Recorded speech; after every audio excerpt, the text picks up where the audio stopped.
പെന്തിക്കോസ്തുകാർക്ക് ഒരു കുഴപ്പമുണ്ട്, ഈ ശക്തി കുറച്ച് നമ്മൾ പിശാചിന് കൊടുത്തിട്ടുണ്ട്, ഫുൾ കർത്താവിന് കൊടുക്കാറില്ല. കാരണം പലപ്പോഴും നമ്മൾ വിചാരിക്കുന്നത് പിശാചിന് ഭയങ്കര ശക്തിയാ ബ്രദറേ എന്നാണ് ഇവന്മാർ പറയുന്നത്. ഒരു ദിവസം ഒരു വീട്ടിൽ ചെന്നപ്പോൾ അവർ പറയാ, എൻ്റെ പാസ്റ്ററെ ഭയങ്കര പോരാട്ടം. ഞാൻ ചോദിച്ചാൽ എന്ത് പോരാട്ടം? മുട്ടയിൽ കൂടോത്രം, ചെമ്പരത്തിപ്പൂവിൽ കൂടോത്രം. രാവിലെ എഴുന്നേൽക്കുമ്പോൾ കാണാം ഗേറ്റിൽ മുട്ടയും ചെമ്പരത്തിപ്പൂവും. ഞാൻ ചോദിച്ചു എന്ത് കൂടോത്രം? കർത്താവിനോട് പ്രാർത്ഥിച്ചില്ലേ? പ്രാർത്ഥിച്ചു പാസ്റ്ററെ, ഒരു കുറവുമില്ല, ഒരു വ്യത്യാസമില്ല, നമ്മുടെ അവസ്ഥയ്ക്ക് ഒരു മാറ്റം വരുന്നില്ല.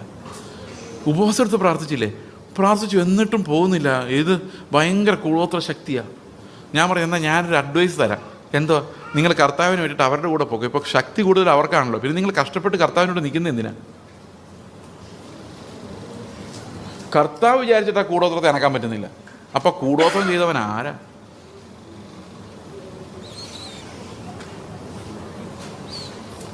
ഈ പേടിപ്പിക്കലാണ്. എത്ര എണ്ണമെന്നൊരു അടിമകളായിട്ടിരിക്കുന്നത്. കഴിഞ്ഞ ദിവസം ഒരു കുട്ടിയോട് പറഞ്ഞ്, നിൻ്റെ കൂടെ പഠിക്കുന്ന ആൾ നിനക്കെതിരെ കൂടോത്രം ചെയ്തിട്ടുണ്ട്. അവർ ഭയങ്കര കൂട്ടുകാരായിരുന്നു. ആ കൊച്ചുമായിട്ട് ഒരു വഴക്കുണ്ടാക്കേണ്ടി വന്നു. ഈ കൂടോത്രം എന്ന് പറയുന്ന സാധനം നിങ്ങൾ 21-ാം നൂറ്റാണ്ടിലല്ലേ സഹോദരങ്ങൾ ജീവിക്കുന്നത്? ഇങ്ങനെയുള്ള കേൾക്കുമ്പോൾ എങ്ങനെയാണ് അതിൻ്റെ പുറകെ വീഴുന്നത്? പ്രത്യേകിച്ചും വിശ്വാസികൾ. അപ്പം കർത്താവിന് ഒരു ശക്തിയില്ലേ, നിങ്ങളെ കാക്കാൻ പറ്റത്തില്ലേ? ഈ കൂടോത്രമല്ല നിങ്ങൾ വിഴുങ്ങുമ്പോൾ കർത്താവ് ഇങ്ങനെ നോക്കിയിരിക്കുക. ഞാൻ പറഞ്ഞു, നിങ്ങൾ ആരാധിക്കുകയാണ് ആ ഡെമോണിനെ. എന്തുകൊണ്ടാ? ശക്തിയും ബലവും നിങ്ങൾ ആർക്കാ കൊടുത്തേക്കുന്ന? കുഞ്ഞാടിനെ ബലഹീനനാക്കിയിട്ട് ആ ബലവും ശക്തിയും ഈ ദുർഭൂതങ്ങൾക്ക് കൊടുത്തിരിക്കുക. We are ascribing glory and majesty to these filthy creatures. എന്താ പേടിയാന്നറിയോ പിശാചിനെ? ഒരു ദുരാത്മാവ് ഇളകുമ്പോഴേക്കും രക്തത്താൽ ജയം, ഭയങ്കര പേടിയാ.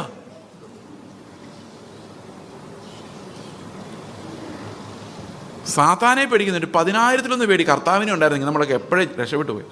There is only one person whom we need to be afraid of, and that's God who created us. വേറെ ആരെയും ഭയപ്പെടേണ്ട കാര്യം നമുക്കില്ല. We are victorious over everything.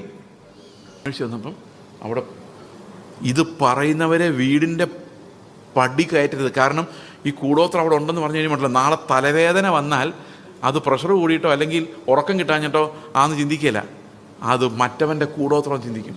ഇങ്ങനെ അന്ധവിശ്വാസികളായി, ബലമില്ലാത്തവരായി, മാനസിക രോഗികളാക്കി മാറ്റുന്ന പരിപാടിയാണിത്.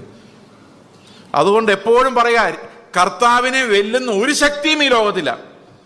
അത് വിശ്വസിക്കണം, അത് വിശ്വസിച്ചേ പറ്റൂ. കാരണം ബലം നിന്നിലുള്ള മനുഷ്യൻ. നമ്മൾ ഈ വചനം എടുത്ത് വെച്ച് മെഡിറ്റേറ്റ് ചെയ്ത് പ്രാർത്ഥിച്ചു കഴിഞ്ഞാൽ നമ്മൾ പുതിയ രീതിയിൽ ചിന്തിക്കാൻ തുടങ്ങി. സഭ തന്നെ മാറിപ്പോവും. ഞാൻ അടുത്ത പ്രാവശ്യം എങ്ങാനും ഇതിലെ വരുമ്പോൾ ഇതിലെ നടക്കുമ്പോൾ നിങ്ങൾ വേറെ ടൈപ്പ് ആൾക്കാരായിരിക്കും. അപ്പം പറഞ്ഞേക്കുക, നിങ്ങൾ ഈ പ്രാർത്ഥിക്കാൻ എൻ്റെ അടുത്ത് വരുമ്പം നിങ്ങൾ ഉപജീവന കാര്യങ്ങളൊക്കെ വിട്ടിട്ടിങ്ങ് വാ, അത് ഞാൻ നോക്കിയോളാം. ദൈവരാജ്യവും അതിൻ്റെ നീതി അന്വേഷിക്കുക. ബാക്കി ഞാൻ നിങ്ങൾക്ക് വേണ്ടത് തന്നോളാം. അപ്പോൾ കർത്താവ് എന്താ പറഞ്ഞേക്കുന്നത്? ഉപജീവന കാര്യങ്ങളെക്കുറിച്ച് നിങ്ങൾ ഉത്കണ്ഠപ്പെടരുത്. പെട്ടാൽ നിങ്ങൾ മാമോൻ്റെ വലയിൽ ചെന്ന് ചാടും.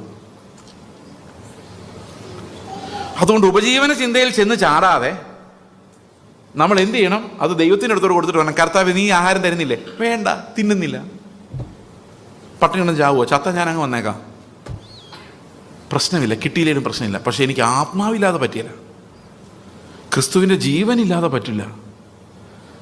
അപ്പം ഞാൻ പ്രാർത്ഥിക്കുന്ന മുഴുവൻ എന്തോ, കർത്താവേ, നിന്റെ രാജ്യം, നീ രാജാവായിരിക്കുന്ന ഒരവസ്ഥയിലേക്ക് എന്നെ കൊണ്ടുപോകണേ എന്ന് പറഞ്ഞാൽ നിനക്ക് ഇഷ്ടമുള്ളത് തന്നാൽ മതി, ഇഷ്ടമില്ലാത്ത വേണ്ട, നീയാണ് രാജാവ്, you are the decision maker. അങ്ങനെ വന്നു കഴിയുമ്പം എൻ്റെ നീതി എന്ന് പറയുന്നത് ക്രിസ്തുവിൻ്റെ നീതിയാണ്. ഞാൻ നിങ്ങളുടെ സജഷൻ പറയാം. ഇന്ന് പ്രാർത്ഥിക്കാനിരിക്കുമ്പോൾ ഒരു വചനത്തിലൊരു വേദഭാഗം എടുത്തങ്ങ് പ്രാർത്ഥിക്കുക. പുതിയ നിയമത്തിൽ നിന്ന് ഗിരിപ്രഭാഷണം തന്നെ ആയിക്കോട്ടെ. ഈ ഗിരിപ്രഭാഷണത്തിലൊരു എന്തായാലും പ്രാർത്ഥിക്കാൻ വിഷയമില്ലാതെ നട്ടം തിരിഞ്ഞിരിക്കുന്ന ആൾക്കാർ എനിക്കറിയാം. ഓൾ നൈറ്റ് പ്രയർ ഡിക്ലെയർ ചെയ്തു, പ്രാർത്ഥനാ വിഷയം 11 മണിയാകുമ്പോഴേക്കും തീരും. 2 മണിയെങ്കിലും ആയില്ലെങ്കിൽ ഓൾ നൈറ്റ് പ്രയർ എന്ന് പറയാൻ പറ്റില്ല. അപ്പോൾ അവർ പറയും, നിങ്ങൾക്ക് ഏതാർക്കെങ്കിലും വിഷയങ്ങളുണ്ടോ? ഞങ്ങൾ ഓൾ നൈറ്റ് ഇരിക്കുകയാണ്. അവിടെ നിന്ന് ഇവിടുന്ന് എല്ലാവരുടെയും വിഷയങ്ങൾ. പ്രശ്നം എന്താണെന്ന് വെച്ച് കഴിഞ്ഞാൽ, ഈ നഴ്സറി ക്ലാസ്സിലെ പിള്ളേർ പ്രാർത്ഥിക്കുമ്പോൾ അവരെന്നാ പറയുന്നത്? എങ്ങനെ പ്രാർത്ഥിക്കുന്നത്? Bless me Jesus, bless my father, bless my mother, bless my teacher, bless my brother, ആമീൻ. ഇത്രയേ ഉള്ളൂ. 4 പേര് 5 പേര്. നമ്മൾ വലുതാവും തോറും നമ്മുടെ ഹൊറൈസൺ വലുതാവും.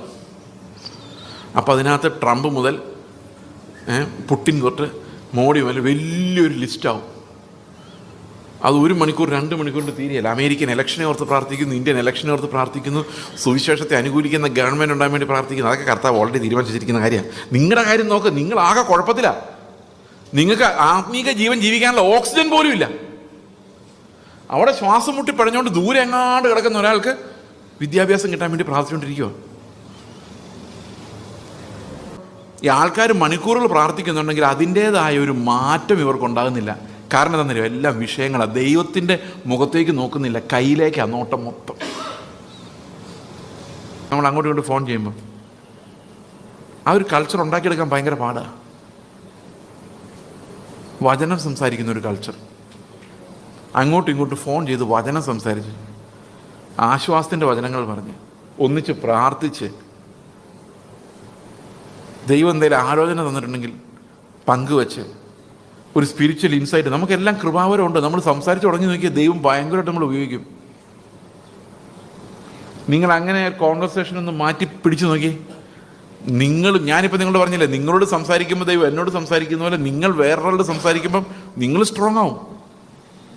ആണുങ്ങൾ സംസാരിക്കുന്നത് എന്നാന്നറിയാം, എന്നാലും ആ പിണറായി വിജയൻ്റെ കാര്യം എന്തൊരു ചൂടാണ് ഇവിടെ. എല്ലാം ഗ്ലോബൽ വാർമിംഗ് ആണ്, വലിയ വലിയ കാര്യങ്ങളാണ്. പണ്ടൊരു കല്യാണം കഴിച്ച 50-75 വർഷം കഴിഞ്ഞ കപ്പിളിനോട് ചോദിച്ചു, നിങ്ങൾ ഒരിക്കൽ പോലും വഴക്കുണ്ടാക്കിയിട്ടില്ല എന്ന് പറയുന്നുണ്ട്, എന്തുകൊണ്ടാണ് അതിൻ്റെ കാരണം? അപ്പം ഭർത്താവ് പറഞ്ഞു, കല്യാണം കഴിച്ച ആദ്യത്തെ ദിവസം ഞങ്ങളൊരു തീരുമാനം എടുത്തായിരുന്നു, വലിയ വലിയ കാര്യങ്ങളെല്ലാം ഞാൻ തീരുമാനിക്കും, ചെറിയ ചെറിയ കാര്യങ്ങളെല്ലാം ഭാര്യ തീരുമാനിക്കും. ഒരു ഡിസിഷൻ എടുത്തായിരുന്നു. അപ്പോൾ ഇയാൾ ചോദിച്ചു, ഈ വലിയ വലിയ കാര്യങ്ങൾ എന്ന് പറഞ്ഞാൽ എന്താ ഉദ്ദേശിക്കുന്നത്? അത് ഇന്ത്യ അമേരിക്കയുടെ കൂടെ ചേരണോ റഷ്യയുടെ കൂടെ ചേരണോ? ഈ പ്രാവശ്യം ഇലക്ഷനിൽ ആര് ജയിക്കും? ഓക്കെ, ഇങ്ങനെയുള്ള വലിയ വലിയ കാര്യങ്ങൾ ഞാൻ തീരുമാനമെടുക്കും. ഭാര്യയോ, നമ്മുടെ പിള്ളേരെ എവിടെ സ്കൂളിൽ ചേർക്കണം, നമ്മുടെ വീട് പണിയുമ്പോൾ എത്ര വലിയ വീട് പണിയണം, എത്ര കാശ്, ഇങ്ങനെയുള്ള ചെറിയ ചെറിയ കാര്യങ്ങളൊക്കെ ഭാര്യ തീരുമാനിക്കും. 75 വർഷമായിട്ട് അവർ തമ്മിൽ ഒരു വഴക്കമില്ല. ഞാൻ വേണ്ടെന്ന് പറഞ്ഞിട്ട്, അല്ലെങ്കിൽ ഞാൻ പണ്ടേ മുതലാളിയായിന്.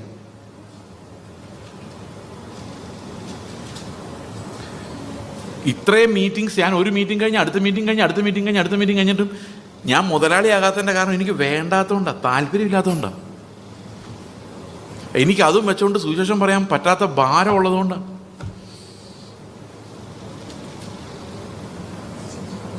എന്നോടൊരു സഹോദരൻ പറഞ്ഞിട്ടുണ്ട്, നിങ്ങളുടെ കയ്യിൽ ഒന്നും ഇല്ല എന്നുള്ളതാണ് നിങ്ങളുടെ ഏറ്റവും വലിയ ധനം, ആ ധനം ഒരിക്കലും പോകരുതെന്ന്. പട്ടാളക്കാരൻ യുദ്ധക്കളത്തിൽ നിന്നൊരു മെസ്സേജ് അവൻ്റെ ക്യാപ്റ്റൻ അയക്കുകയാണ്. ക്യാപ്റ്റൻ്റെ അയച്ച മെസ്സേജ് ഇതാണ്: ക്യാപ്റ്റൻ സർ, ഞാനൊരു വലിയ അത്ഭുതം ചെയ്തിരിക്കുന്നു. നമ്മുടെ ശത്രു രാജ്യത്തെ ഒരു പട്ടാളക്കാരനെ ഞാൻ യുദ്ധത്തടവുകാരനായി കസ്റ്റഡിയിൽ വെച്ചിട്ടുണ്ട്. അപ്പം ക്യാപ്റ്റൻ പറഞ്ഞു, വെരി ഗുഡ്. ഒരു യുദ്ധത്തിൽ ഏറ്റവും ഇമ്പോർട്ടൻ്റ് കാര്യം 10 പേരെ കൊല്ലുന്നതിനേക്കാളും വിലയുള്ളതാണ് ഒരുത്തിനെ ജീവനോടെ പിടിക്കുക എന്ന് പറയുന്നത്. You done A good job. എത്രയും പെട്ടെന്ന് അവനെ വിളിച്ചുകൊണ്ട് പോവാ എന്ന് പറഞ്ഞു. ശരി സാർ എന്ന് പറഞ്ഞു. ഫോൺ വെച്ചു. കുറച്ചു നേരം കഴിഞ്ഞപ്പം പിന്നെ ഫോൺ ചെയ്തിട്ട് പറഞ്ഞു, സാർ അവൻ എൻ്റെ കൂടെ വരുന്നില്ല സാർ എന്ന് പറഞ്ഞു. അപ്പോൾ ക്യാപ്റ്റൻ പറഞ്ഞു, ഒരു കാര്യം ചെയ്യും, നീ അവനെ അവിടെ വിട്ടിട്ട് നീ ഇങ്ങ് വരാൻ പറഞ്ഞു. ശരി സാർ എന്ന് വെച്ചു. ഫോൺ വെച്ചു. കുറച്ചു നേരം കഴിഞ്ഞപ്പം ഇവൻ പിന്നെ വിളിച്ചു. എന്താടാ എന്ന് ചോദിച്ചു. സാർ അവൻ എന്നെ വിടുന്നില്ല സാർ എന്ന് പറഞ്ഞു. ആരെ പിടിച്ചേക്കുന്നേ? ഇവൻ അവനെ അല്ല, അവൻ ഇവനെയാണ് പിടിച്ചേക്കുന്നത്. നമ്മൾ അങ്ങനെ ചിന്തിക്കുന്നത്. സമ്പത്തിന് മേലെ നമുക്ക് ഭയങ്കര വിക്ടറിയാണ്, നമുക്ക് സമ്പത്തിനോട് വലിയ മോഹമൊന്നുമില്ല നമ്മൾ ചിന്തിക്കുന്നത്. പക്ഷെ ശരിക്കും പറഞ്ഞാൽ സമ്പത്ത് പറയാണ്, കാനഡയ്ക്ക് പോടാ, അപ്പോഴത്തെ നമ്മൾ ബാഗ് പാക്ക് ചെയ്ത്. കാരണം മാമൻ പറഞ്ഞ് നമുക്ക് അനുസരിക്കാതിരിക്കാൻ പറ്റില്ല. ഇതിനേക്കാളും ലാഭം വേറൊരു രാജ്യത്തിലാണ്, അങ്ങോട്ട് ഓടിക്കോളാം, ഇപ്പം തന്നെ ഓടിക്കോളാം, ഒരു നിമിഷം പോലും പോയി. കാരണം നമുക്ക് ഈ മാമോനെ അനുസരിക്കാതിരിക്കാൻ പറ്റില്ല.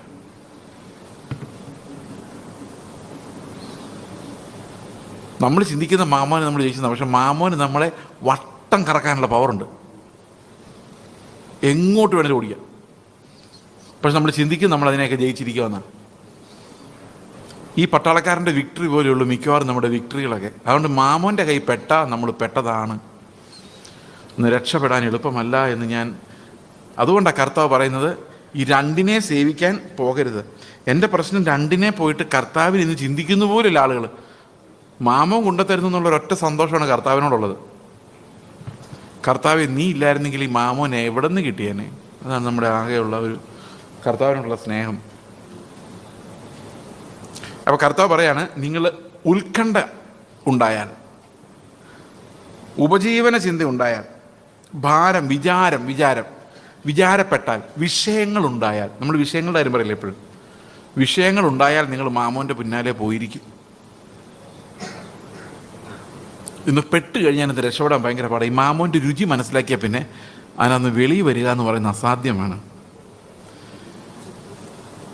ഞാൻ അതിനൊരു കഥയും കൂടെ നിങ്ങളോട് പറയാം. ഞാൻ കല്യാണം കഴിക്കുന്ന സമയത്ത് ഈ കല്യാണത്തിൻ്റെ സമയത്ത് എനിക്ക് പരിചയം ഉണ്ടായിരുന്ന ഒരു പ്രായമായൊരു പാസ്റ്ററിനോട് പറഞ്ഞു, നീ ഇങ്ങനത്തെ മണ്ടത്തരമൊന്നും കാണിക്കരുത്, സ്ത്രീധനം വേണ്ട, അങ്ങനെയൊന്നും പറയരുത്, കിട്ടാവുന്നത് മാക്സിമം മേടിച്ചോണം, ഇപ്പോഴാണ് നിനക്ക് മേടിക്കാൻ പറ്റിയ സമയം. കുറേ നാൾ കഴിഞ്ഞാൽ പിന്നെ അവരാരും 5 പൈസ നിനക്ക് തരത്തില്ല. അതുകൊണ്ട് ബുദ്ധി ഉണ്ടെങ്കിൽ ഇപ്പം കിട്ടാവുന്ന മേടിച്ചോണം. അല്ലെങ്കിൽ 40-45 വയസ്സാകുമ്പം നിൻ്റെ ഭാര്യ തന്നെ പറയും, അച്ചായ അന്ന് കിട്ടാവുന്ന മേടിച്ചുകൊണ്ട് പോകുന്നായിരുന്നെങ്കിൽ നമ്മളിങ്ങനെ കഷ്ടപ്പെടേണ്ടി വരുമായിരുന്നു എന്ന് നിൻ്റെ ഭാര്യ തന്നെ ചോദിക്കും. അപ്പം ഞാൻ പറഞ്ഞു, 45 വയസ്സാകുമ്പോഴല്ലേ, ഇപ്പം 27 വയസ്സല്ലേ ഉള്ളൂ. അപ്പോൾ ഇനിയൊരു 20 വർഷത്തിന് ശേഷം അല്ലെ 18 വർഷത്തിന് ശേഷം എന്ത് സംഭവിക്കുമെന്ന് വിചാരിച്ചുകൊണ്ട് ഇപ്പോഴേ പാപം ചെയ്യണ്ടല്ലോ, അന്നേരം പാപം ചെയ്താൽ പോരെ? ഞാൻ പുള്ളിയോട് ചോദിച്ചു. പുള്ളി പറഞ്ഞു, നിന്നോടൊന്നും പറഞ്ഞിട്ടൊരു കാര്യമില്ല, ബുദ്ധിയില്ല എന്നൊക്കെ പറഞ്ഞിട്ട് പുള്ളി പോയി. പക്ഷേ 40 വയസ്സ് കഴിഞ്ഞപ്പോൾ എൻ്റെ ഉള്ളിൽ എന്താണ് പുള്ളി 40-45 വയസ്സ് കഴിയുമ്പോൾ എൻ്റെ ജീവിതത്തിൽ എന്താ സംഭവിക്കാൻ പോകുന്നതെന്നൊരു ചിന്ത എൻ്റെ ഉള്ളിലുണ്ടായി. അപ്പോൾ എന്താ സംഭവിക്കുന്നത് വെച്ചാൽ, ഇതിനെ നമ്മൾ മിഡിൽ ഏജ് ബ്ലൂസ് എന്ന് പറയും. Middle age blues. ഈ 45 വയസ്സാകുമ്പോഴാണ് നമ്മുടെ പിള്ളേർ പതുക്കെ +2 കഴിഞ്ഞ് ഹയർ സ്റ്റഡീസിന് പോകാൻ തുടങ്ങുന്നത്. പെൺപിള്ളേർ കല്യാണപ്രായമായി വരുന്നു. ഇതുവരെ കർത്താവിൻ്റെ പരിജ്ഞാനം എന്നും പറഞ്ഞ് നടന്ന് 5 പൈസ ഉണ്ടാക്കിയിട്ടില്ല. ഇവരിനി എവിടെ കെട്ടിച്ചുവിടും? കാശില്ലാതെ കല്യാണം നടക്കൂ? ഇവരുടെ ഭാവി എന്താകും? അപ്പോൾ മക്കൾ നോക്കുമ്പം അപ്പുറത്തെ വീട്ടിൽ ഭയങ്കര സമ്പത്ത്, ഇഷ്ടംപോലെ ആർഭാടം, നമ്മുടെ കയ്യിൽ ഒരു പൈസ ഇല്ല, ദൈവത്തെ വിളിച്ചിറങ്ങിയിട്ടൊന്നുമില്ല. അപ്പോൾ ഇവർ പറയും, അപ്പൻ ദൈവത്തെ വിളിച്ചിട്ട് എന്നാ കിട്ടി? നമ്മൾ കണ്ടില്ല തെണ്ടിത്തിരിഞ്ഞ് നടക്കുന്നത്. അപ്പോൾ അപ്പൻ്റെ മനസ്സിലേക്ക് വരികയാണ്, ഇങ്ങനെ വിട്ടാൽ പറ്റത്തില്ല, നമുക്ക് എന്തെങ്കിലും സമ്പാദിക്കണം. അപ്പോൾ ഉടനെ പുള്ളി എന്ത് ചെയ്യാൻ പോവാണ്? നല്ലൊരു സഭ ഇവിടെ കിട്ടും എന്ന് അന്വേഷിക്കാൻ. കാരണം എന്താ വെച്ചാൽ സമ്പാദിക്കാൻ സമയമായി, ജീവിതം തീരാൻ പോവാം. ഈ ഷാൻഡനിലൊക്കെയാണ് 65 വയസ്സാകുമ്പോൾ പാസ്റ്റർമാർ റിട്ടയർ ചെയ്യും. റിട്ടയർ ചെയ്യാൻ പിന്നെ ഇവർക്ക് ചർച്ച ഒന്നും കൊടുക്കില്ല. അപ്പം നേരത്തെ പ്ലാൻ ചെയ്യണം. 65 വയസ്സാകുന്നതിന് മുമ്പ് ഒരു 90 വയസ്സ് വരെ ജീവിക്കാനുള്ളത്, പിന്നെ മക്കൾക്ക് ജീവിക്കാനുള്ളത് സമ്പാദിച്ചിട്ടേ റിട്ടയർ ചെയ്യാൻ പറ്റുള്ളൂ. അപ്പോൾ ആദ്യകാലത്ത് കർത്താവിന് വേണ്ടി ഭയങ്കരമായിട്ട് ഓടിയ ആൾക്കാരെല്ലാം കുറേ കഴിയുമ്പം, അത് പാസ്റ്റർമാരും ശുശ്രൂഷകരും മാത്രമല്ല, വിശ്വാസികളും എല്ലാവരും, ഞങ്ങൾക്ക് സമ്പത്തൊന്നും വേണ്ട, ഞങ്ങൾ കർത്താവിന് വേണ്ടി എന്ന് പറയുന്നവരെല്ലാം ഈ പിള്ളേരുടെ കാര്യം വരുമ്പം പതുക്കെ നമ്മൾ സമ്പാദിക്കാൻ തുടങ്ങും. അങ്ങനെ നമ്മൾ ഈ മാമോൻ്റെ രുചി പിടിച്ച് കഴിഞ്ഞ് പിന്നെ ഒരു പിള്ളേരെല്ലാം സെറ്റിലായി, അമേരിക്കയിലായി, കാനഡയിലായി, എല്ലാം ഇഷ്ടം പോലെ മാമോനുമായി. എന്നാൽ പിന്നെ ഇനി ഞാൻ പിന്നെ കർത്താവിന് വേണ്ടി ഓടാൻ പോകാന്ന് പറഞ്ഞാൽ പിന്നെ രണ്ടാമത് ഓടാൻ പറ്റിയല്ല. അത് എബ്രായ ലേഖനത്തിൽ പറഞ്ഞിട്ടുണ്ട്, ഈ ഒറ്റ ഓട്ടമുള്ളൂ പരിജ്ഞാനത്തിലേക്ക്. അത് വിട്ടുപോയ പിന്നെ രണ്ടാമത് പ്രായമായി കഴിഞ്ഞാൽ ഇനി ഒന്നും കൂടെ ഇതെല്ലാം വിട്ടിട്ട് ഇറങ്ങുമെന്ന് പറഞ്ഞാൽ പറ്റില്ല. അപ്പോൾ എനിക്ക് കാറില്ലാതെ പോകാൻ പറ്റില്ല. ഭയങ്കര ട്രാപ്പായി. മാമോൻ്റെ രുചി അറിഞ്ഞു കഴിഞ്ഞാൽ പിന്നെ നമുക്ക് പിന്നെ കർത്താവിനെ പ്രസാദിപ്പിക്കാനേ പറ്റില്ല. അതുകൊണ്ട് കർത്താവ് പറയുന്നത്, നീ ചിന്തിക്കരുത് നാളെക്കുറിച്ച്, ആകുലപ്പെടരുത്. ആകുലപ്പെട്ടാൽ യു ആർ ട്രാപ്ഡ്. കാരണം നീ ഒരു പ്രതിസന്ധിയിലാകാൻ സാത്താൻ നോക്കിയിരിക്കും അവൻ്റെ തന്ത്രങ്ങളായിട്ട് വരാൻ. അപ്പോൾ എനിക്ക് മനസ്സിലായി, ഈ മിഡിൽ ഏജിനെ ഞാൻ ജയിച്ചാൽ പിള്ളേരുടെ ഭാവി, ഞാൻ മരിച്ചാൽ എൻ്റെ പിള്ളേർക്ക് എന്താവും, ഭാര്യയ്ക്ക് എന്താവും എന്നുള്ള ചിന്ത എന്നിൽ നിന്ന് പോയി കഴിഞ്ഞാൽ എനിക്ക് അന്ത്യം വരെ ഓടാം. കാരണം ഇതൊരു ഉപജീവന ചിന്ത. കർത്താവ് പറഞ്ഞ് ഈ മനുഷ്യപുത്രൻ വരുമ്പോൾ ഉപജീവന ചിന്തയും അതിഭക്ഷണവും ആയിട്ട് വിശ്വാസം മനുഷ്യൻ കണ്ടെത്തുന്നു. അപ്പം നമ്മൾ വിചാരിക്കുന്നുണ്ട് വ്യഭിചാരം ചെയ്തും കൊലപാതകം ചെയ്തും വിശ്വാസം നഷ്ടപ്പെടുത്തുമെന്നല്ല പറഞ്ഞേക്കുന്നത്. ഉപജീവന ചിന്ത, വിഷയങ്ങൾ ആ വിഷയങ്ങൾ വന്നിട്ട് വിശ്വാസത്തെ കെടുത്തി കളയുന്നതാണ്. ഭയങ്കരമായി പോയില്ലേ ഇത് ഇങ്ങനെ എഴുതി വെച്ചിരിക്കുന്നത്? എന്നിട്ട് പറയുകയാണ്, ആഹാരത്തെക്കാൾ ജീവനും ഉടുപ്പിനേക്കാൾ ശരീരവും വലുതല്ലയോ? ആകാശത്തിലെ പറവകളെ നോക്കുവിൻ, അവ വിതയ്ക്കുന്നില്ല, കൊയ്യുന്നില്ല, കളപ്പുരയിൽ കൂട്ടിവെക്കുന്നില്ലെങ്കിൽ സ്വർഗസ്വനായ നിങ്ങളുടെ പിതാവ് അവയെ പുലർത്തുന്നു. അവയേക്കാൾ നിങ്ങൾ ഏറ്റവും വിശേഷതയുള്ളവരല്ലോ. അപ്പോൾ നമ്മൾ പണിയൊന്നും എടുക്കാതെ പറവകളെ പോലെ പറന്ന് നടന്നാൽ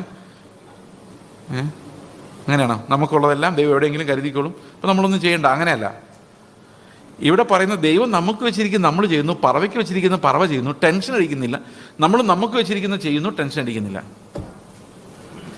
അടുത്ത വാക്യം എങ്ങനെയാണ്? നിങ്ങൾ വിചാരപ്പെടുന്നതിനാൽ തൻ്റെ നീളത്തോട് ഒരു മുഴം കൂട്ടുവാൻ നിങ്ങൾ ആർക്ക് കഴിയും? ഉടുപ്പിനെക്കുറിച്ച് വിചാരപ്പെടുന്നത് വയലിലെ താമര എങ്ങനെ വളരെ നോക്കുവിൻ. അവ നൂല് നൂൽക്കുന്നില്ല, അധ്വാനിക്കുന്നില്ല, നൂൽ നൂൽക്കുന്നില്ല. ശലോമോൻ പോലും തൻ്റെ സർവ്വമഹത്വത്തിലും ഇവയിലൊന്നിനോളം ചമഞ്ഞിരുന്നില്ല എന്ന് ഞാൻ നിങ്ങളോട് പറയുന്നു. അപ്പം 3 പേരുടെ ഗ്ലോറിയെക്കുറിച്ച് ഇവിടെ പറയുന്നുണ്ട്. ഒന്ന് ദൈവത്തിൻ്റെ സൃഷ്ടിയുടെ ഗ്ലോറി, മറ്റൊന്ന് ശലോമോൻ്റെ ഗ്ലോറി, 3 അല്പവിശ്വാസികളായി നമ്മളെ ചമയിക്കുന്ന ഗ്ലോറി. ഇതിലേത് ഗ്ലോറിയാണ് ഏറ്റവും വലുത്? അതിൻ്റെ ഓർഡർ ഒന്ന് പറയാം, നമുക്ക് ഓർഡർ ഒന്ന് കണ്ടുപിടിക്കാം. ഇതിലേതാണ് ഏറ്റവും ചെറുത്, ഏതാണ് ഏറ്റവും വലുത്? ഒരു 3-4 വർഷങ്ങൾക്ക് മുമ്പ് കോവിഡ് ഉണ്ടാകുന്നതിൻ്റെ തലേ വർഷം ഞങ്ങൾ സഭയിലൊരു തീരുമാനമെടുത്തു, നമുക്ക് എല്ലാവർക്കും കൂടെ കൊടൈക്കനാലിന് പോകാം. അപ്പോൾ ഈ കൊടൈക്കനാലിനടുത്തുള്ള ഒരു സ്ഥലം, ആ സ്ഥലത്തിൻ്റെ പേര് ഞാൻ മറന്നുപോയി, അവിടെ ഒരു ക്യാമ്പ് സെൻ്റർ ഉണ്ട്. ആ ക്യാമ്പ് സെൻ്ററിൽ നമുക്ക് പോകാം. അപ്പോൾ അന്ന് വിശ്വാസികളെല്ലാവരും, സഹോദരങ്ങളെല്ലാവരും കൂടെ. എന്നൊരു ഉദ്ദേശം എന്താണെന്ന് വെച്ച് കഴിഞ്ഞാൽ അവിടെ നമുക്കൊരു തമിഴ് മിഷനുണ്ട്. ഈ തമിഴ് മിഷണറീസിന് വേണ്ടി, പാസ്റ്റേഴ്സിന് വേണ്ടി ക്ലാസ് എടുക്കുന്നുണ്ട്. അപ്പോൾ രാവിലെ 9 മുതൽ 3 മണി വരെ അവരുടെ ക്ലാസ്സും, വൈകിട്ട് 5 മണി മുതൽ 9 മണി വരെ മലയാളികളുടെ ഫെലോഷിപ്പ്, അത് കേരളത്തിലെ വിശ്വാസികളുടെ ഫെലോഷിപ്പ്. എങ്ങനെ ഐഡിയ? അപ്പോൾ രാവിലെ കൊടൈക്കനാലിൽ പോയാൽ വൈകിട്ട് 5 മണിയാകുമ്പോഴേക്കും ഇവർ വന്നാൽ മതി. ഇവർക്ക് ഫ്രീ ആയിട്ട് കറങ്ങി നടക്കാം. ഇപ്പോൾ ഫുൾ ടൈം പണി എനിക്ക് മാത്രമേ ഉള്ളൂ, കാരണം ഞാൻ തമിഴ് മീറ്റിംഗ് അറ്റൻഡ് ചെയ്തിട്ട് ഇതും അറ്റൻഡ് ചെയ്യും. അപ്പോൾ അങ്ങനെ ഞങ്ങൾ സെറ്റ് ചെയ്തു, തീരുമാനിച്ച് അവിടെ ചെന്നു. അപ്പോൾ ഇതിനകത്ത് ഈ കറങ്ങാൻ വേണ്ടി, കൊടൈക്കനാൽ പോകാൻ വേണ്ടി മാത്രം കയറിയവരുണ്ട്. ഞങ്ങളുടെ വണ്ടി കൊടൈക്കനാൽ ചെന്നപ്പോഴാണ് മനസ്സിലായത്, സീസണാണ്, ഈ വണ്ടിയൊന്നും മുകളിലോട്ട് കയറ്റി വിടുന്നില്ല. ആ 40 കിലോമീറ്റർ ദൂരം പോകാൻ 3-4 മണിക്കൂർ എടുക്കും. അവിടെ ചെന്ന് കഴിഞ്ഞാൽ 5 മണിക്ക് പോയിട്ട് 10 മണിക്ക് പോലും തിരിച്ച് വരികയില്ല എന്നുള്ള ദുഃഖകരമായ സത്യം മനസ്സിലായി. അപ്പോൾ എന്താ സംഭവിക്കുന്നത് വെച്ച് കഴിഞ്ഞാൽ, ഈ കൊടൈക്കനാൽ കാണാൻ വേണ്ടി മാത്രം വന്നവർ നമ്മുടെ കൂട്ടത്തിലുണ്ട്. അപ്പോൾ ഇവരുടെ എന്ത് സമാധാനം പറയും, അതിനുവേണ്ടി അവർ വന്നേക്കുന്നത്. അപ്പോൾ എൻ്റെ മനസ്സിലേക്ക് വന്ന ഇതാണ്, ഞാനൊരു ചെറിയ പ്രസംഗം പറഞ്ഞു വൈകിട്ട്. അതവർക്ക് മനസ്സിലായ ഓർമ്മയുണ്ടെന്ന് എനിക്കറിയത്തില്ല. ഞാൻ പറഞ്ഞ എങ്ങനെയാണ്, ശലോമോൻ്റെ മഹത്വം എന്ന് പറയുന്നത് എന്താണ്? അത് പണം കൊണ്ടും സ്വാധീനം കൊണ്ടും മനുഷ്യൻ്റെ കഴിവ് കൊണ്ടുണ്ടാക്കുന്നതാണ്. മനുഷ്യൻ്റെ സൃഷ്ടിയാണ്. നമുക്ക് വേണമെങ്കിൽ ദുബായ് മാൾ കാണാൻ പോകുന്നത്, അതെന്താണ്? ഗ്ലോറി, ശലോമോൻ്റെ ഗ്ലോറി എന്ന് വേണേൽ പറയും. അല്ലെങ്കിൽ ബുർജ് ഖലീഫ കാണാൻ പോകുന്നു, ലൈറ്റ് ആൻഡ് സൗണ്ട് ഷോ കാണാൻ പോകുന്നു, അതൊക്കെ എന്താണ്? ശലോമോൻ്റെ ഗ്ലോറിയാണ്. അപ്പോൾ കർത്താവ് പറയുന്ന ശലോമോൻ്റെ ഗ്ലോറി പോലെ എത്രയും പറ്റത്തില്ല, വയലിലെ താമരയുടെ ഗ്ലോറി പോലും അത്ര എത്തത്തില്ല. അപ്പോൾ ഏറ്റവും ഗ്ലോറി എന്തിനാണ്? ഏറ്റവും കുറഞ്ഞ ഗ്ലോറി എന്തിനാണ്? ശലോമോൻ ഉണ്ടാക്കി വെച്ചിരിക്കുന്ന, മനുഷ്യനുണ്ടാക്കിയ സൃഷ്ടിയുടെ ഗ്ലോറിയാണ് ഏറ്റവും കുറഞ്ഞത്. അതിന് മുകളിലാണ് താമരകൾ. അപ്പോൾ കൊടൈക്കനാലിൽ പോയി ദൈവത്തിൻ്റെ സൃഷ്ടി കാണുന്നതിനകത്താണോ ഗ്ലോറി, രസം, എൻജോയ്മെൻറ്റ് കൂടുതൽ? അതോ ശലോമോൻ്റെ ഗ്ലോറി എന്ന് പറയുന്ന മനുഷ്യ സൃഷ്ടിച്ചതിനകത്താണോ കൂടുതൽ എൻജോയ്മെൻറ്റ്? പറ. ഇതൊന്നും നിങ്ങൾ പറയില്ല ഇപ്പോഴും. ഈ 8 ദിവസമായിട്ടും തീർച്ചയായിട്ടും ബൈബിൾ പറയുന്നു കൊടൈക്കനാലിലെയാണ് കാണാൻ, അത് ദൈവം സൃഷ്ടിച്ചതാണ്, ഇത് മനുഷ്യനുണ്ടാക്കിയതാണ്. ശലോമോൻ്റെ ഗ്ലോറി ദൈവം ചമയിക്കും തമ്മിലുള്ള വ്യത്യാസം. പക്ഷേ കർത്താവ് വേറൊരു കാര്യം പറഞ്ഞു, അതിനേക്കാളും അത്ഭുതകരമാണ് ഒരു വിശ്വാസവും ഇല്ലാതെ, ദൈവത്തെ വിശ്വസിക്കാതെ അല്പവിശ്വാസികളെ നമ്മൾ ഓരോ ദിവസവും ഫുഡും വസ്ത്രവും നിന്ന് കർത്താവ് നടത്തുന്നതിനകത്തെ ഗ്ലോറി. അപ്പം ഞാൻ പറഞ്ഞു, നമുക്കൊരു കാര്യം ചെയ്യാം, എന്തായാലും കൊടൈക്കനാലിലെ താമരകളുടെ സൗന്ദര്യത്തെക്കാളും നല്ലത് ഇവിടെയുള്ള മിഷണറിമാരെ ദൈവം എങ്ങനെ പുലർത്തുന്നതെന്ന് ശ്രദ്ധിക്കാം. എല്ലാവർക്കും ആശ്വാസമായി. അപ്പോഴാണ് ഞാൻ മനസ്സിലാക്കുന്നത്, എനിക്ക് ഈ വചനം ഇങ്ങനെ സംസാരിക്കുമ്പോഴേ എനിക്ക് കാര്യങ്ങൾ മനസ്സിലാകുന്നത്. ഞാനിത് മനസ്സിലാക്കിയിട്ടല്ല നിങ്ങളുടെ മുമ്പിൽ വരുന്നത്. ഞാൻ പ്രസംഗിക്കുമ്പോൾ നിങ്ങളെപ്പോലെ ഞാനും ഒരു ശ്രോതാവാണ്. എന്നോട് കർത്താവ് പറയുന്നത്, എൻ്റെ കയ്യിൽ ഒരു പേപ്പർ സ്ലിപ്പ് ഒന്നുമില്ല, ഞാൻ എന്താ പറയേണ്ടത് എനിക്കറിയത്തില്ല. പക്ഷെ നിങ്ങളോട് കർത്താവ് സംസാരിക്കുമ്പോൾ എന്നോടും കൂടെ സംസാരിക്കും. അപ്പോൾ അന്ന് എനിക്ക് മനസ്സിലായൊരു കാര്യമുണ്ട്, മനുഷ്യനെയാണ് ദൈവത്തിൻ്റെ പ്രഷ്യസ്, താമരയല്ല, ശലോമോൻ്റെ ഗ്ലോറി അല്ല, പണമല്ല, സമ്പത്തല്ല. അപ്പം നമ്മളൊരു ടൈം ചെലവിടുമ്പോൾ ഒരു മനുഷ്യൻ്റെ കൂടെ സമയം ചെലവിടുന്നതാണ് ദൈവത്തിന് ഏറ്റവും ഇഷ്ടം. കാരണം അത്ര കരുതലാണ് ദൈവത്തിന് മനുഷ്യനോട്. ഇങ്ങനെ കരുതലുള്ളൊരു ദൈവം ഉള്ളപ്പം നിങ്ങൾ എന്തിനാണ് ആശങ്കപ്പെടുന്നതെന്നാണ് കർത്താവ് ചോദിക്കുന്നത്. നീ ആശങ്കപ്പെട്ട് കഴിഞ്ഞാൽ ഈ ദൈവം നമ്മളെ എത്ര അത്ഭുതകരമായി പരിപാലിക്കുന്നു എന്നുള്ള വിഷയം നമുക്ക് മനസ്സിലാവുകയില്ല. അതുമാത്രമല്ല, നമ്മൾ പരീക്ഷയ്ക്ക് തോക്കുകയും ചെയ്യും. അതെങ്ങനെയാ താഴോട്ട് പറയുന്നുണ്ട്. 29-ാം വാക്യം പറയുന്നത്, എന്നാൽ ശലോമോൻ പോലും തൻ്റെ സർവ്വമഹത്വത്തിലും ഇവയിലൊന്നിനോളം ചമഞ്ഞിരുന്നില്ല. ഇപ്പൊ ഈ വയലിലെ താമരയുടെ അത്ര ഒരു ബ്യൂട്ടി ശലോമോൻ ഒരിക്കലും ഉണ്ടായിരുന്നില്ല, എത്ര ഗ്ലോറിയസ് ആയിട്ട് എന്തുണ്ടാക്കി വെച്ചാലും. അടുത്ത വാക്യം പറയുന്നു, ഇന്നുള്ളതും നാളെ അടുപ്പിലിടുന്നതുമായ വയലിലെ പുല്ലിനെ ദൈവം ഇങ്ങനെ ചമയിക്കുന്നുവെങ്കിൽ അല്പവിശ്വാസികളെ നിങ്ങൾ എത്രയധികം. ഇപ്പം ഏറ്റവും കൂടുതൽ ദൈവത്തിൻ്റെ പവർ വെളിപ്പെടുന്നത് എവിടെയാണ്? അല്പവിശ്വാസികളുമായുള്ള നമ്മുടെ ഡീലിങ്ങിലല്ലേ. അപ്പോൾ ഏറ്റവും നമുക്ക് എൻജോയബിൾ എന്താണ്? മനുഷ്യരുടെ കൂടെ കർത്താവിൻ്റെ കൂട്ടായ്മ, ആത്മാവിൻ്റെ കൂട്ടായ്മ അനുഷ്ഠിക്കുന്നതാണ് ഏത് കാഴ്ച കാണുന്നതിനേക്കാളും. ശരിയാണോ? ഓക്കെ, അടുത്തത്, ആകയാൽ നാം എന്ത് തിന്നും, എന്ത് കുടിക്കും, എന്തുടുക്കും എന്നിങ്ങനെ നിങ്ങൾ വിചാരപ്പെടരുത്. ഈ വകയൊക്കെ ജാതികൾ അന്വേഷിക്കുന്നു. അപ്പോൾ ജാതികൾ എന്താ അന്വേഷിക്കുന്നത്? നിങ്ങൾ ഫോൺ ചെയ്യുമ്പം എന്താ സംസാരിക്കുന്നത് സാധാരണ? സഹോദരിമാർ ഫോൺ ചെയ്യുമ്പോൾ സംസാരിക്കുന്നത് എന്താണെന്ന് പെട്ടെന്ന് പറയാൻ എളുപ്പമാണ്. കാരണം അവരെല്ലാവരും ഏകദേശം ഒരുപോലെയാണ് സംസാരിച്ചു തുടങ്ങുന്നത്. എന്തായിരുന്നു രാവിലെ ബ്രേക്ക്ഫാസ്റ്റ്? ഉച്ചയ്ക്ക് എന്താ കറി? ഈ ഡ്രസ്സ് എവിടെ നിന്ന് വാങ്ങിയതാ?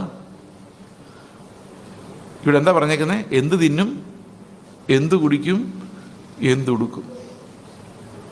അതിന് പകരം ഫോൺ ചെയ്തിട്ട് എങ്ങനെയുണ്ട് പ്രത്യാശ എന്ന് ചോദിച്ചു നോക്കി. അപ്പോൾ കേൾക്കുന്നതിൽ വിചാരിക്കും ഇവർക്ക് എന്താ വട്ട് പിടിച്ചോന്ന്.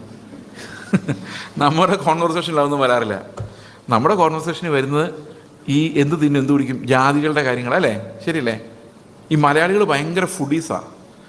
മലയാളികളെ പോലെ എൻജോയ് ചെയ്യാൻ വേണ്ടി തിന്നുന്നവർ ലോകത്ത് വളരെ കുറവായിരിക്കും. അറബികളിൽ എനിക്കറിയാൻ മേലെ, ഇന്ത്യയിൽ വളരെ കുറവാണ്.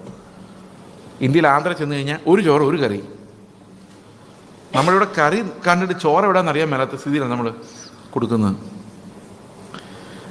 അപ്പോൾ ഇതെല്ലാം എൻജോയ്മെൻറ്റാണ്. മലയാളിക്ക് തിന്നും നടന്നും കഴിച്ചും എൻജോയ് ചെയ്യാൻ ഭയങ്കര ഇഷ്ടമാണ്.